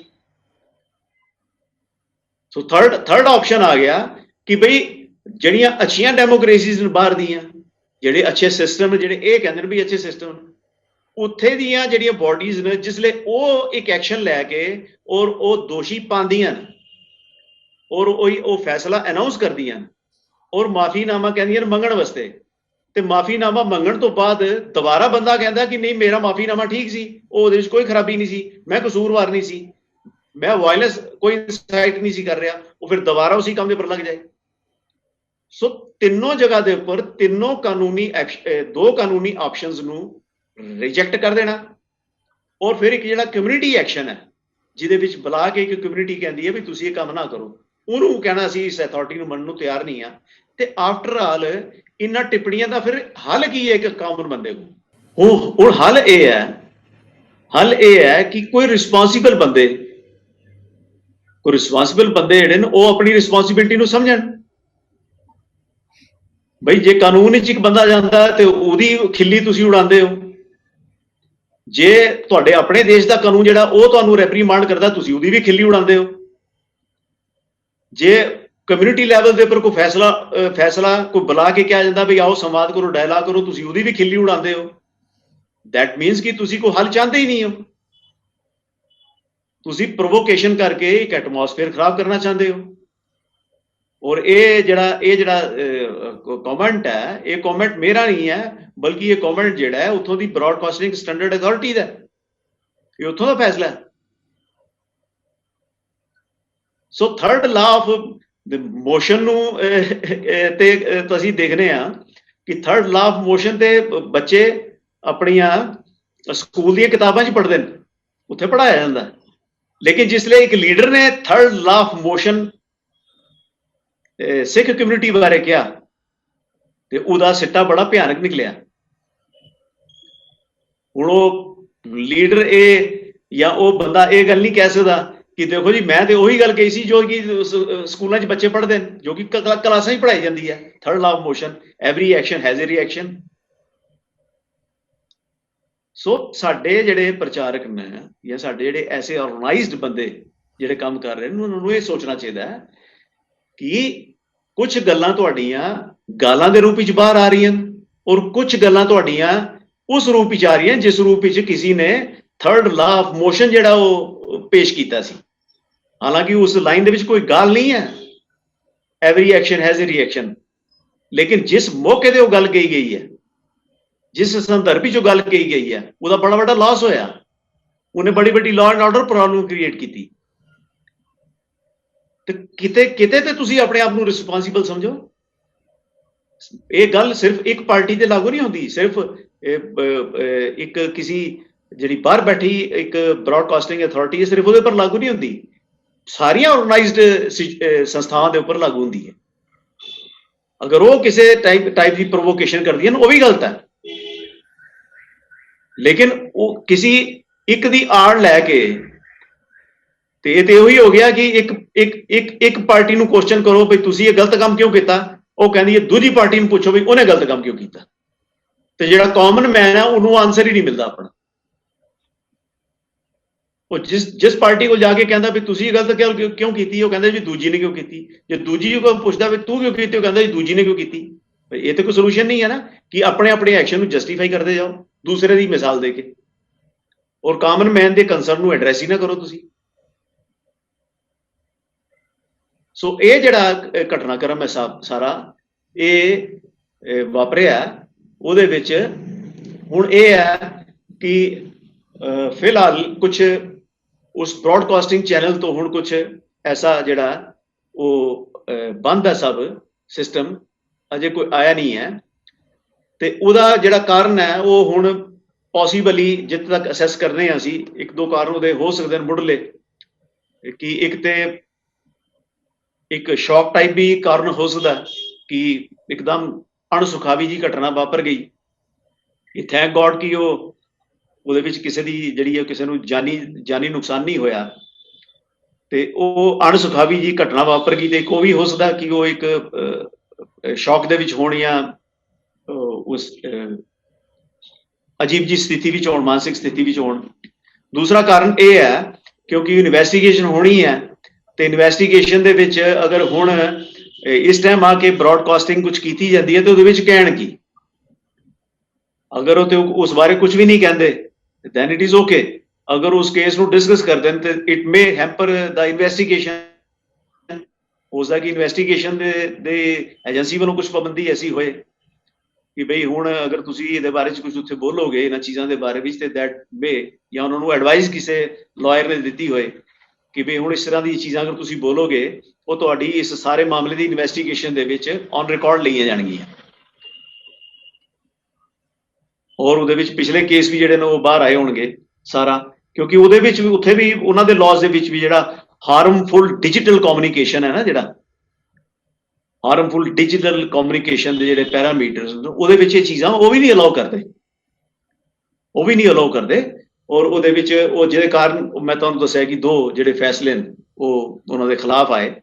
ਔਰ ਇਹਦੇ ਵਿੱਚ ਹੁਣ ਇਸ ਸਾਰੇ ਮਸਲੇ ਦੇ ਵਿੱਚ ਜਿਹੜੇ ਵਿਸ਼ੇਸ਼ ਤੌਰ ਤੇ ਬਾਹਰ ਬੈਠੇ ਬੰਦਿਆਂ ਨੂੰ ਇਹ ਸੋਚਣਾ ਚਾਹੀਦਾ ਹੈ ਕਿ ਸਾਡੀ ਇਹ ਨਹੀਂ ਕਿ ਅਸੀਂ ਬਾਹਰ ਬੈਠੇ ਹਾਂ ਤੇ ਸਾਡੀ ਇੰਡੀਆ ਵਿੱਚ ਰਹਿਣ ਵਾਲੀ ਆਪਣੀ ਕਮਿਊਨਿਟੀ ਦੇ ਪ੍ਰਤੀ ਜਾਂ ਆਪਣੇ ਕੰਟਰੀ ਦੇ ਪ੍ਰਤੀ ਉੱਥੋਂ ਦੇ ਸਿਸਟਮ ਦੇ ਪ੍ਰਤੀ ਸਾਡੀ ਕੋਈ ਰਿਸਪੌਂਸਿਬਿਲਿਟੀ ਨਹੀਂ ਹੈ। ਕਿਉਂਕਿ ਜਿਹੜੇ ਬਾਹਰ ਬੰਦੇ ਬੈਠੇ ਨੇ ਉਹਨਾਂ ਦੀ ਕਾਫੀ ਸਾਰੀ ਫੈਮਲੀਆਂ, ਕਾਫੀ ਰਿਸ਼ਤੇਦਾਰ ਤੇ ਇੰਡੀਆ 'ਚ ਰਹਿੰਦੇ ਨੇ, ਉਹ ਇੰਡੀਆ ਨਾਲ ਸੰਬੰਧਿਤ ਨੇ, they are NRIs। Non resident Indians, ਤੇ ਉੱਥੇ ਦੇ ਕਾਨੂੰਨ ਨੂੰ, ਉੱਥੇ ਦੀ ਫਰੀडम ਨੂੰ ਯੂਜ਼ ਕਰਨ ਔਰ ਫਸਾਦ ਇੰਡੀਆ ਦੇ ਵਿੱਚ ਖੜਾ ਕਰਨ। ਇਸ ਚੀਜ਼ ਨੂੰ ਤੇ BSA ਨੇ ਵੀ ਗਲਤ ਕਿਹਾ। ਇੱਥੇ ਇਹ ਤੇ ਬ੍ਰੌਡਕਾਸਟਿੰਗ ਸਟੈਂਡਰਡ ਅਥਾਰਟੀ ਨੇ ਕਿਹਾ ਕਿ ਵੀ ਇਹ ਜਿਹੜੀਆਂ ਟਿੱਪਣੀਆਂ ਇੱਥੇ ਕੀਤੀਆਂ ਜਾ ਰਹੀਆਂ ਇਹ ਪੰਜਾਬ ਦੇ ਵਿੱਚ ਵਾਇਲੈਂਸ ਕ੍ਰੀਏਟ ਕਰ ਸਕਦੀਆਂ। ਤੇ ਬਈ ਜਦ ਇੱਕ ਰੀਜ਼ਨੇਬਲ ਅਥਾਰਟੀ, ਰੀਜ਼ਨੇਬਲ ਜੱਜ ਜਿਹੜਾ ਉਹ ਤੁਹਾਨੂੰ ਇਹ ਗੱਲ ਕਹਿ ਰਿਹਾ ਕਿ ਤੁਹਾਡੇ ਇਸ ਜਿਹੜੀਆਂ ਗੱਲਾਂ ਨੇ ਇਹ ਪੰਜਾਬ ਦੇ ਵਿੱਚ ਵੀ ਵਾਇਲੈਂਸ ਕ੍ਰੀਏਟ ਕਰ ਸਕਦੀਆਂ, ਤੇ ਤੁਹਾਨੂੰ ਕੋਈ ਤੇ ਰਿਸਪੌਂਸਿਬਿਲਿਟੀ ਸਮਝਣੀ ਚਾਹੀਦੀ ਹੈ ਨਾ, ਕਿਸੇ ਪਲੇਟਫਾਰਮ ਦੀ ਗੱਲ ਤੇ ਮੰਨਣੀ ਚਾਹੀਦੀ ਹੈ ਨਾ। ਤੁਸੀਂ ਆਪੋ ਜਿਹੜਾ ਤੁਹਾਡੇ ਨਾਲ ਵਿਚਾਰਕ ਮਤਭੇਦ ਰੱਖਦੇ ਨੇ ਉਹਨਾਂ ਦੀ ਗੱਲ ਨਾ ਮੰਨੋ, ਤੁਸੀਂ ਉਹਨਾਂ ਨਾਲ ਵਿਚਾਰਕ ਡਿਫਰੈਂਸ ਤੁਸੀਂ ਰੱਖੋ, ਲੇਕਿਨ ਜਿਹੜੀ ਇੰਡੀਪੈਂਡੈਂਟ ਬਾਡੀ ਨੇ ਜਿਹੜਾ ਤੁਹਾਨੂੰ ਇੱਕ ਨਸੀਹਤ ਦਿੱਤੀ ਹੈ ਔਰ ਜਿਹੜੀ ਤੁਹਾਡੀ ਗੱਲਾਂ ਦਾ ਇੱਕ ਰਿਜ਼ਲਟ ਦੱਸਿਆ ਉਹਨੇ ਕਿ ਬਈ ਤੁਸੀਂ ਇੱਥੇ ਬਹਿ ਕੇ ਪੰਜਾਬ ਦੀ ਧਰਤੀ, ਇੰਡੀਆ ਦੀ ਧਰਤੀ ਪਰ ਵਾਇਲੈਂਸ ਕ੍ਰੀਏਟ ਕਰ ਰਹੇ ਹੋ, ਬਈ ਉਹਨੂੰ ਤੇ ਮੰਨੋ। ਔਰ ਫਿਰ ਇੱਥੋਂ ਦੇ ਬੰਦੇ ਆ ਕੇ, ਇੱਥੋਂ ਦੇ ਜਿਹੜੇ ਰਿਸਪੌਂਸੀਬਲ ਬੰਦੇ ਨੇ ਉਹ ਆ ਕੇ ਬਜਾਏ ਸਮਝਾਉਣ ਦੇ, ਸਾਰਿਆਂ ਨੂੰ ਸਮਝਾਉਣ ਦੇ, ਉਹ ਇੱਕ ਗਲਤ ਗੱਲ ਦਾ ਜਿਹੜਾ ਸਮਰਥਨ ਕਰਦੇ ਨੇ ਔਰ ਕਹਿੰਦੇ ਜੀ ਵੀ ਪਿੱਠ ਪਿੱਛੇ ਵਾਰ ਹੋਇਆ। ਸੋ ਇਹ ਗੱਲ ਨਹੀਂ ਹੈ ਪਿੱਠ ਪਿੱਛੇ। ਜਦ ਇੱਕ ਬੰਦਾ, ਇੱਕ ਬਾਡੀ ਜਿਹੜੀ ਹੈ ਜਾਂ ਇੱਕ ਗਰੁੱਪ ਆਫ ਪਰਸਨਸ ਓਪਨਲੀ ਕਹਿ ਰਹੇ ਨੇ ਕਿ ਅਸੀਂ ਇਹ ਕਹਿਣਾ ਹੈ ਬਈ, ਉਹ ਵਾਇਲੈਂਸ ਇਨਸਾਈਟ ਕਰ ਰਹੇ ਨੇ ਖੁਦ ਹੀ, ਉਹ ਇੱਕ ਕਰੂਰਤਾ ਸਮਾਜ ਵਿੱਚ ਫੈਲਾ ਰਹੇ ਨੇ as per the decision of their own the court of their own country. ਫਿਰ ਉਹ ਗਿਲਾ ਕਰਦੇ ਨੇ ਕਿ ਪਿੱਠ ਪਿੱਛੇ ਵਾਰ ਹੋਇਆ। ਬਈ ਤੁਸੀਂ ਇਹ ਮੈਦਾਨ ਤੇ ਖੁਦ ਹੀ ਚੁਣਿਆ ਆਪਣੀ ਚੋਇਸ ਦਾ। ਐਂਡ ਦੇਸੇ ਉਹ ਕਿਸੇ ਉਹਨੂੰ ਕੋਟ ਕਰਕੇ ਕਿਸੇ ਇੱਥੋਂ ਦੇ ਕਿਸੇ ਆਪਣੇ ਸਮਾਜ ਸ਼ਾਸਤਰੀ ਨੂੰ ਜਾਂ ਕਿਸੇ ਵਿਚਾਰਕ ਨੂੰ ਕੋਟ ਕਰਕੇ ਉਹ ਕਹਿੰਦੇ ਨੇ ਕਿ ਬੰਦੇ ਨੂੰ ਲੜਾਈ ਵਾਸਤੇ ਆਪਣੀ ਪਸੰਦ ਦਾ ਮੈਦਾਨ ਚੁਣਨਾ ਚਾਹੀਦਾ। ਤੇ ਅਗਰ ਤੁਸੀਂ ਇਹ ਮੈਦਾਨ ਚੁਣ ਲਿਆ ਆਪਣੀ ਪਸੰਦ ਦਾ ਤੇ ਫਿਰ ਹੁਣ ਗਿਲਾ ਕਾਹਦਾ? ਜੇ ਗਿਲਾ ਹੈ ਤੇ ਫਿਰ ਇੱਕ ਆਤਮ ਚਿੰਤਨ ਕਰੋ, ਫਿਰ ਆਤਮ ਚਿੰਤਨ ਕਰੋ। ਸਾਰੀਆਂ ਪਾਰਟੀਆਂ ਆਤਮ ਚਿੰਤਨ ਕਰਨ, ਸਾਰੇ ਪ੍ਰਚਾਰਕ ਬੈਠ ਕੇ ਆਤਮ ਚਿੰਤਨ ਕਰਨ। ਫੇਸਬੁੱਕ ਤੇ ਬਹਿ ਕੇ ਕਮੈਂਟ ਕਰਨ ਵਾਲਿਆਂ ਨੇ, ਐਪਰੀਸ਼ੀਏਟ ਕਰਨ ਵਾਲਿਆਂ ਨੇ ਬਈ ਕਮਾਲ ਕਰਤਾ, ਸਿਹਰਾ ਲਾਤਾ, ਵਾਹ ਜੀ ਵਾਹ ਕੀ ਬਾਤ ਹੈ ਜੀ, ਉਹਨਾਂ ਨੇ ਉਹ ਦੇ ਆਰ ਨਾਟ ਰਿਸਪੌਂਸਿਬਲ। ਉਹਨਾਂ ਤੋਂ ਉਹ ਇੰਡੀਵਿਜੂਅਲਸ ਨੇ, ਉਹਨਾਂ ਤੋਂ ਰਿਸਪੌਂਸਿਬਿਲਿਟੀ ਦੀ ਉਮੀਦ ਨਹੀਂ ਕੀਤੀ ਜਾ ਸਕਦੀ। ਲੇਕਿਨ ਜਿਹੜੇ ਰਿਸਪੌਂਸਿਬਲ ਬੰਦੇ ਨੇ, ਰਿਸਪੌਂਸਿਬਲ ਸਮਝਦੇ ਨੇ ਆਪਣੇ ਆਪ ਨੂੰ, ਕਹਿੰਦੇ ਸਮਾਜ ਸੋਹਣਾ ਬਣਾਉਣਾ ਚਾਹੁੰਦੇ ਆ। ਬਈ ਕੀ ਸਮਾਜ ਸੋਹਣਾ ਬਣਾਉਣਾ ਚਾਹੁੰਦੇ ਹੋ? ਇੱਕ ਬੰਦੇ ਦੀ ਜਾਨ ਤੇ ਬਣ ਆਈ, ਕਿਸੇ ਦੇ ਬਾਪ ਤੇ ਜਾਨ ਤੇ ਬਣ ਆਈ, ਕਿਸੇ ਦੀ ਵਾਈਫ ਦੇ ਜਾਨ ਦੇ ਹਸਬੈਂਡ ਤੇ ਜਾਨ ਤੇ ਬਣ ਆਈ। ਔਰ ਤੁਸੀਂ ਕਮ ਸੇ ਕਮ ਅਗਰ ਉਹ ਨਹੀਂ ਸਮਝ ਪਾ ਰਹੇ, ਤੁਸੀਂ ਤੇ ਕਮ ਸੇ ਕਮ ਸਮਝਾਓ। ਔਰ ਬੜੀ ਇੱਕ ਬਚਿੱਤਰ ਦੀ ਸਥਿਤੀ ਬਣ ਗਈ ਹੈ ਸਾਡੇ ਇਸ ਮੁਆਸ਼ਰੇ ਵਿੱਚ, ਪ੍ਰਚਾਰਕ ਫੀਲਡ ਦੇ ਵਿੱਚ, ਕਿ ਪ੍ਰਚਾਰਕ ਜਿਹੜੇ ਨੇ ਕੁਝ ਉਹ ਆਪ ਤੇ ਕੋਈ ਕੰਮ ਨਹੀਂ ਕਰਦੇ, ਆਪਣੀ ਕੋਈ ਕਿਰਤ ਨਹੀਂ ਕਰਦੇ। ਔਰ ਜਿਸਲੇ ਕੋਈ ਪੁਆਇੰਟ ਹੁੰਦਾ ਉੱਥੇ ਆ ਜਾਂਦੇ, ਦੇਖੋ ਜੀ ਅਸੀਂ ਕਰ ਰਹੇ ਹਾਂ। ਸੰਗਤ ਦਾ ਪੈਸਾ ਲੈ ਕੇ ਤੇ ਸੰਗਤ ਦੇ ਬਰਸਾਨ ਚੜ੍ਹਦੇ ਕਿ ਪੈਸਾ ਅਸੀਂ ਦੇ ਰਹੇ ਹਾਂ, ਜਦ ਕਿ ਪੈਸਾ ਸਾਰਾ ਸੰਗਤ ਦਾ। ਸੋ ਇਹ ਪੋਲਿਟਿਕਸ ਜਿਹੜੀ ਹੈ, ਇਹ ਵਪਾਰਿਕ ਪੋਲਿਟਿਕਸ ਹੈ, ਇਹ ਰਿਲੀਜਨ ਨਹੀਂ ਹੈ। ਕਈ ਬੰਦੇ ਕਹਿ ਰਹੇ ਨੇ ਦੇਖੋ ਜੀ ਧਾਰਮਿਕ ਗੁੰਡਾਗਰਦੀ ਹੈ ਇਹ ਅਟੈਕ। ਇਹ ਧਾਰਮਿਕ ਗੁੰਡਾਗਰਦੀ ਨਹੀਂ ਹੈ, ਇਹ ਧਰਮ ਦੇ ਨਾਂ ਤੇ ਗੁੰਡਾਗਰਦੀ ਹੋ ਰਹੀ ਹੈ। ਔਰ ਰਿਲੀਜੀਅਸ ਪਾਰਟੀ ਇਨਵੋਲਵ ਨਹੀਂ ਹੈ। ਇਹਨੂੰ ਧਾਰਮਿਕ ਗੁੰਡਾਗਰਦੀ ਕਹਿਣ ਵਾਲੇ ਆਪਣੀ ਗੁੰਡਾਗਰਦੀ ਨੂੰ ਵੀ ਦੇਖਣ ਕਿ ਜਿਹੜੀ ਉਹ ਧਰਮ ਦੇ ਨਾਂ ਤੇ ਗੁੰਡਾਗਰਦੀ ਕਰ ਰਹੇ ਨੇ, ਆਰਗੇਨਾਈਜ਼ਡ ਲੈਵਲ ਦੇ ਉੱਪਰ ਪ੍ਰੋਵੋਕੇਟ ਕਰ ਰਹੇ ਨੇ ਚੀਜ਼ਾਂ ਨੂੰ। ਤਾਂ ਮੈਂ ਬੜੀ ਵਾਰੀ ਇਹ ਗੱਲ ਕਹਿ ਚੁੱਕਾ ਹਾਂ ਕਿ ਬਈ ਆਪਣੇ ਪਿਛੋਕੜ ਤੇ ਨਜ਼ਰ ਮਾਰੋ। ਭਾਈ ਕਾਹਨ ਸਿੰਘ ਨਾਭਾ ਨੂੰ ਦੇਖੋ, ਭਾਈ ਵੀਰ ਸਿੰਘ ਨੂੰ ਦੇਖੋ, ਪ੍ਰੋਫੈਸਰ ਸਾਹਿਬ ਸਿੰਘ ਨੂੰ ਦੇਖੋ, ਗਿਆਨੀ ਦਿੱਤ ਸਿੰਘ ਨੂੰ ਦੇਖੋ। ਉਹ ਤੁਹਾਡੇ ਵਰਗਾ ਵਿਚਾਰਕ ਚਰਚਾ ਥੋੜੀ ਕਰਦੇ ਸੀ। ਉਹ ਕੋਈ ਉਹਨਾਂ ਨੇ ਸਿੱਖ ਧਰਮ ਦੇ ਵਿੱਚ ਆਏ ਨਿਗਾਰ ਨੂੰ ਜਾਂ ਗੁਰਦੁਆਰਾ ਸਿਸਟਮ ਦੇ ਵਿੱਚ ਆਏ ਨਿਗਾਰ ਨੂੰ ਉਹਨਾਂ ਨੇ ਰਿਜ਼ੋਲਵ ਕਰਨ ਦੀ ਕੋਸ਼ਿਸ਼ ਕਰਨ ਵੇਲੇ ਗਾਲਾਂ ਥੋੜੀ ਕੱਢੀਆਂ ਸੀ ਕਿਸੇ ਦੇ ਧੀਆਂ ਭੈਣਾਂ ਨੂੰ, ਗਾਲਾਂ ਕਢਵਾਈਆਂ ਥੋੜੀ ਸੀ। ਔਰ ਗਾਲਾਂ ਕੱਢਣੀਆਂ ਗੁਰਬਾਣੀ ਦਾ ਹਵਾਲਾ ਲੈ ਕੇ ਗਾਲਾਂ ਕੱਢਣੀਆਂ, ਵੀ ਗਾਲ ਇਸ ਵਾਸਤੇ ਜਾਇਜ਼ ਹੈ ਕਿ ਗੁਰਬਾਣੀ ਦੇ ਹਵਾਲੇ ਦੇਣੇ ਗੱਲ ਨੂੰ ਜਸਟੀਫਾਈ ਕਰਨਾ ਸੀ। ਔਰ ਦੂਜਿਆਂ ਨੂੰ ਨਸੀਹਤ ਦੇਣੀ ਕਿ ਤੁਸੀਂ ਗੁਰਬਾਣੀ ਦੇ ਹਵਾਲੇ ਯੂਜ਼ ਨਾ ਕਰੋ, ਗੁਰਬਾਣੀ ਦੀਆਂ ਪੰਕਤੀਆਂ ਬੈਨ ਹੋ ਜਾਣੀਆਂ ਚਾਹੀਦੀਆਂ, ਯੂਜ਼ੇਜ ਬੈਨ ਹੋ ਜਾਣਾ ਚਾਹੀਦਾ। ਉਹ ਜਿਹੜੇ 295 ਦੀ ਗੱਲ ਆਉਂਦੀ ਹੈ, ਕਹਿੰਦੇ ਜੀ 295 ਤੇ ਫਿਰ ਤੇ ਗੁਰੂ ਗ੍ਰੰਥ ਸਾਹਿਬ ਤੇ ਲੱਗਣਾ ਚਾਹੀਦਾ। ਕੋਈ ਨਾ ਇਹਨਾਂ ਕਮ ਬਾਕੀ ਇਸ ਪੱਖੋਂ ਘੱਟ ਪੜ੍ਹੇ ਲਿਖੇ ਲੋਕਾਂ ਨੂੰ ਇਹ ਨਹੀਂ ਪਤਾ ਕਿ ਸਕ੍ਰਿਪਚਰਸ ਦੇ ਉੱਪਰ 295 ਇਹ ਨਹੀਂ ਲੱਗਦੀ। ਇਹ ਤੇ ਸਮਾਜ ਨੂੰ ਕੰਟਰੋਲ ਕਰਨ ਦਾ ਇੱਕ ਸਿਸਟਮ ਹੈ ਕਿ ਪਬਲਿਕ ਕਿਸੇ ਵੱਲੋਂ ਕੀਤੀ ਦੀ ਗਲਤ ਗੱਲ ਨੂੰ ਆਪਣੇ ਹੱਥ 'ਚ ਨਾ ਲਵੇ, ਕਾਨੂੰਨ ਨੂੰ ਆਪਣੇ ਹੱਥ 'ਚ ਨਾ ਲਵੇ। ਇਸ ਵਾਸਤੇ ਉਸ ਚੀਜ਼ ਨੂੰ ਰੋਕਣ ਵਾਸਤੇ ਹਿੰਦੁਸਤਾਨ ਦੇ ਵਿੱਚ 295 ਏ ਰੱਖੀ ਦੀ ਹੈ ਇੰਡੀਅਨ ਕਨਸਟੀਟਿਊਸ਼ਨ ਵਿੱਚ ਕਿ ਵੀ ਉੱਥੇ ਜਾਓ, ਉੱਥੇ ਕੰਪਲੇਨ ਕਰੋ, ਕਾਨੂੰਨੀ ਸਹਾਰਾ ਲੈ ਕੇ ਉਸ ਚੀਜ਼ ਨੂੰ ਰਿਜ਼ੋਲਵ ਕਰੋ। ਇਹ ਕਿਸੇ ਗੱਲ ਨੂੰ ਮੰਨਣਾ ਹੀ ਨਹੀਂ ਚਾਹੁੰਦੇ, ਨਾ 295 ਨੂੰ ਮੰਨਣਾ ਚਾਹੁੰਦੇ ਨੇ, ਨਾ 153 ਨੂੰ ਮੰਨਣਾ ਚਾਹੁੰਦੇ ਨੇ, ਨਾ 505 ਨੂੰ ਮੰਨਣਾ ਚਾਹੁੰਦੇ ਨੇ, ਨਾ ਬਾਹਰ ਬੈਠੇ ਲੋਕ ਆਪਣੇ ਦੇਸ਼ ਦੇ ਆਪਣੇ ਕੰਟਰੀ ਦੇ ਲਾਜ਼ ਨੂੰ ਵੀ ਨਹੀਂ ਮੰਨਣਾ ਚਾਹੁੰਦੇ। ਵੀ ਫਰੀडम ਆਫ ਸਪੀਚ ਤੇ ਹੈ ਤੇ ਰਿਸਪੌਂਸਿਬਿਲਿਟੀ ਫਿਰ ਕਿਹਦੀ ਹੈ? If everyone is free then who is responsible? ਹਰ ਬੰਦਾ ਕਹਿ ਰਿਹਾ ਜੀ ਮੈਂ ਫਰੀ ਹਾਂ, ਤੇ ਰਿਸਪੌਂਸਿਬਲ ਕੌਣ ਹੈ ਫਿਰ? ਸੋ ਇਹ ਗੱਲ ਹੈ ਕਿ ਮੈਂ ਇਹਨਾਂ ਸ਼ਬਦਾਂ ਦੇ ਨਾਲ ਮੈਂ ਕਹਿਣਾ ਚਾਹੁੰਦਾ, ਅੱਗੋਂ ਮੈਂ ਬੇਨਤੀ ਕਰਨਾ ਚਾਹੁੰਦਾ ਸਾਰੇ ਸਰੋਤਿਆਂ ਦੇ ਅੱਗੇ ਕਿ ਉਹ ਇਹਨਾਂ ਚੀਜ਼ਾਂ ਨੂੰ ਦੇਖਣ। ਆਫਟਰ ਆਲ ਸੰਗਤ ਹੀ ਹੈ ਜਿਹੜੀ ਅਲਟੀਮੇਟਲੀ ਇਹਨਾਂ ਸਾਰੇ ਬੰਦਿਆਂ ਨੂੰ ਸਬਕ ਦੇ ਸਕਦੀ ਹੈ, ਔਰ ਸਬਕ ਦੇਣ ਦਾ ਤਰੀਕਾ ਇਹ ਹੈ ਕਿ ਇਹਨਾਂ ਚੀਜ਼ਾਂ ਨੂੰ ਅਸੀਂ ਜਿਹੜਾ ਉਹ ਨੈਗਲੈਕਟ ਕਰਨਾ ਸ਼ੁਰੂ ਕਰੀਏ, ਇਗਨੋਰ ਕਰਨਾ ਸ਼ੁਰੂ ਕਰੀਏ।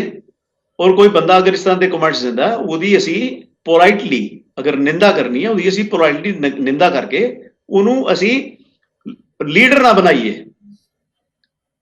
ਉਹਨਾਂ ਨੂੰ ਐਸੇ ਬੰਦੇ ਨੂੰ ਅਸੀਂ ਆਗੂ ਦੀ ਸ਼ੇਪ ਵਿੱਚ ਨਾ ਲਿਆਈਏ, ਡਿਸਕਾਰਡ ਕਰ ਦਈਏ ਐਸੇ ਪ੍ਰਚਾਰਕਾਂ ਨੂੰ, ਇਗਨੋਰ ਕਰ ਦਈਏ ਉਹਨਾਂ ਨੂੰ ਉਹ ਸਾਡੇ ਲੀਡਰ ਨਹੀਂ ਹੋ ਸਕਦੇ ਜੋ ਸਮਾਜ ਵਿੱਚ ਇਸ ਤਰ੍ਹਾਂ ਦੀ ਬਦਅਮਨੀ ਨਹੀਂ ਫੈਲਾਉਂਦੇ, ਨਾ ਹਮਲੇ ਵਸੇ ਉਕਸਾਉਣ ਵਾਲੇ, ਨਾ ਹਮਲਾ ਕਰਨ ਵਾਲੇ। तो मेरी सब ਦੇ ਅੱਗੇ ਬੇਨਤੀ ਹੈ ਕਿ ਬਈ ਇਹਨਾਂ ਚੀਜ਼ਾਂ ਨੂੰ ਅਸੀਂ ਸਮਝੀਏ, ਕੰਸਰਨਡ ਪਾਰਟੀਆਂ ਇਹਨਾਂ ਚ ਗੱਲਾਂ ਨੂੰ ਸਮਝਣ ਔਰ ਜ਼ਿੰਮੇਵਾਰੀ ਨਾਲ ਕਰਨ। ਗੁਰਬਾਣੀ ਦਾ ਮਤਲਬ ਇਹ ਨਹੀਂ ਕਿ ਤੁਸੀਂ ਗੁਰਬਾਣੀ ਦੇ ਉੱਪਰ ਤੁਸੀਂ ਬਿਜ਼ਨਸ ਖੋਲ ਲਓ ਜਾਂ ਗੁਰਬਾਣੀ ਨੂੰ ਤੁਸੀਂ ਲੜਾਈ ਝਗੜੇ ਦਾ ਇੱਕ ਟੂਲ ਦੇ ਵਜੋਂ ਵਰਤਣਾ ਸ਼ੁਰੂ ਕਰ ਦਿਓ। ਅਗਰ ਇਸ ਤੌਰ ਦੇ ਉੱਪਰ ਅਗਰ ਤੁਸੀਂ ਵਿਚਾਰ ਰਹੇ ਹੋ, ਫਿਰ ਤੇ ਤੁਸੀਂ ਧਰਮ ਦੇ ਨਾਂ ਤੇ ਗੁੰਡਾਗਰਦੀ ਕਰ ਰਹੇ ਹੋ। ਗੁੰਡਾਗਰਦੀ ਕਦੇ ਧਾਰਮਿਕ ਨਹੀਂ ਹੁੰਦੀ, ਧਰਮ ਦੇ ਨਾਂ ਤੇ ਕੀਤੀ ਜਾ ਰਹੀ ਗੁੰਡਾਗਰਦੀ ਹੁੰਦੀ ਹੈ। ਸੋ ਇਹਨਾਂ ਸ਼ਬਦਾਂ ਦੇ ਨਾਲ ਹੀ ਮੈਂ ਦਰਸ਼ਕਾਂ ਤੋਂ ਇਜਾਜ਼ਤ ਚਾਹਾਂਗਾ। ਵਾਹਿਗੁਰੂ ਜੀ ਕਾ ਖਾਲਸਾ, ਵਾਹਿਗੁਰੂ ਜੀ ਕੀ ਫਤਿਹ।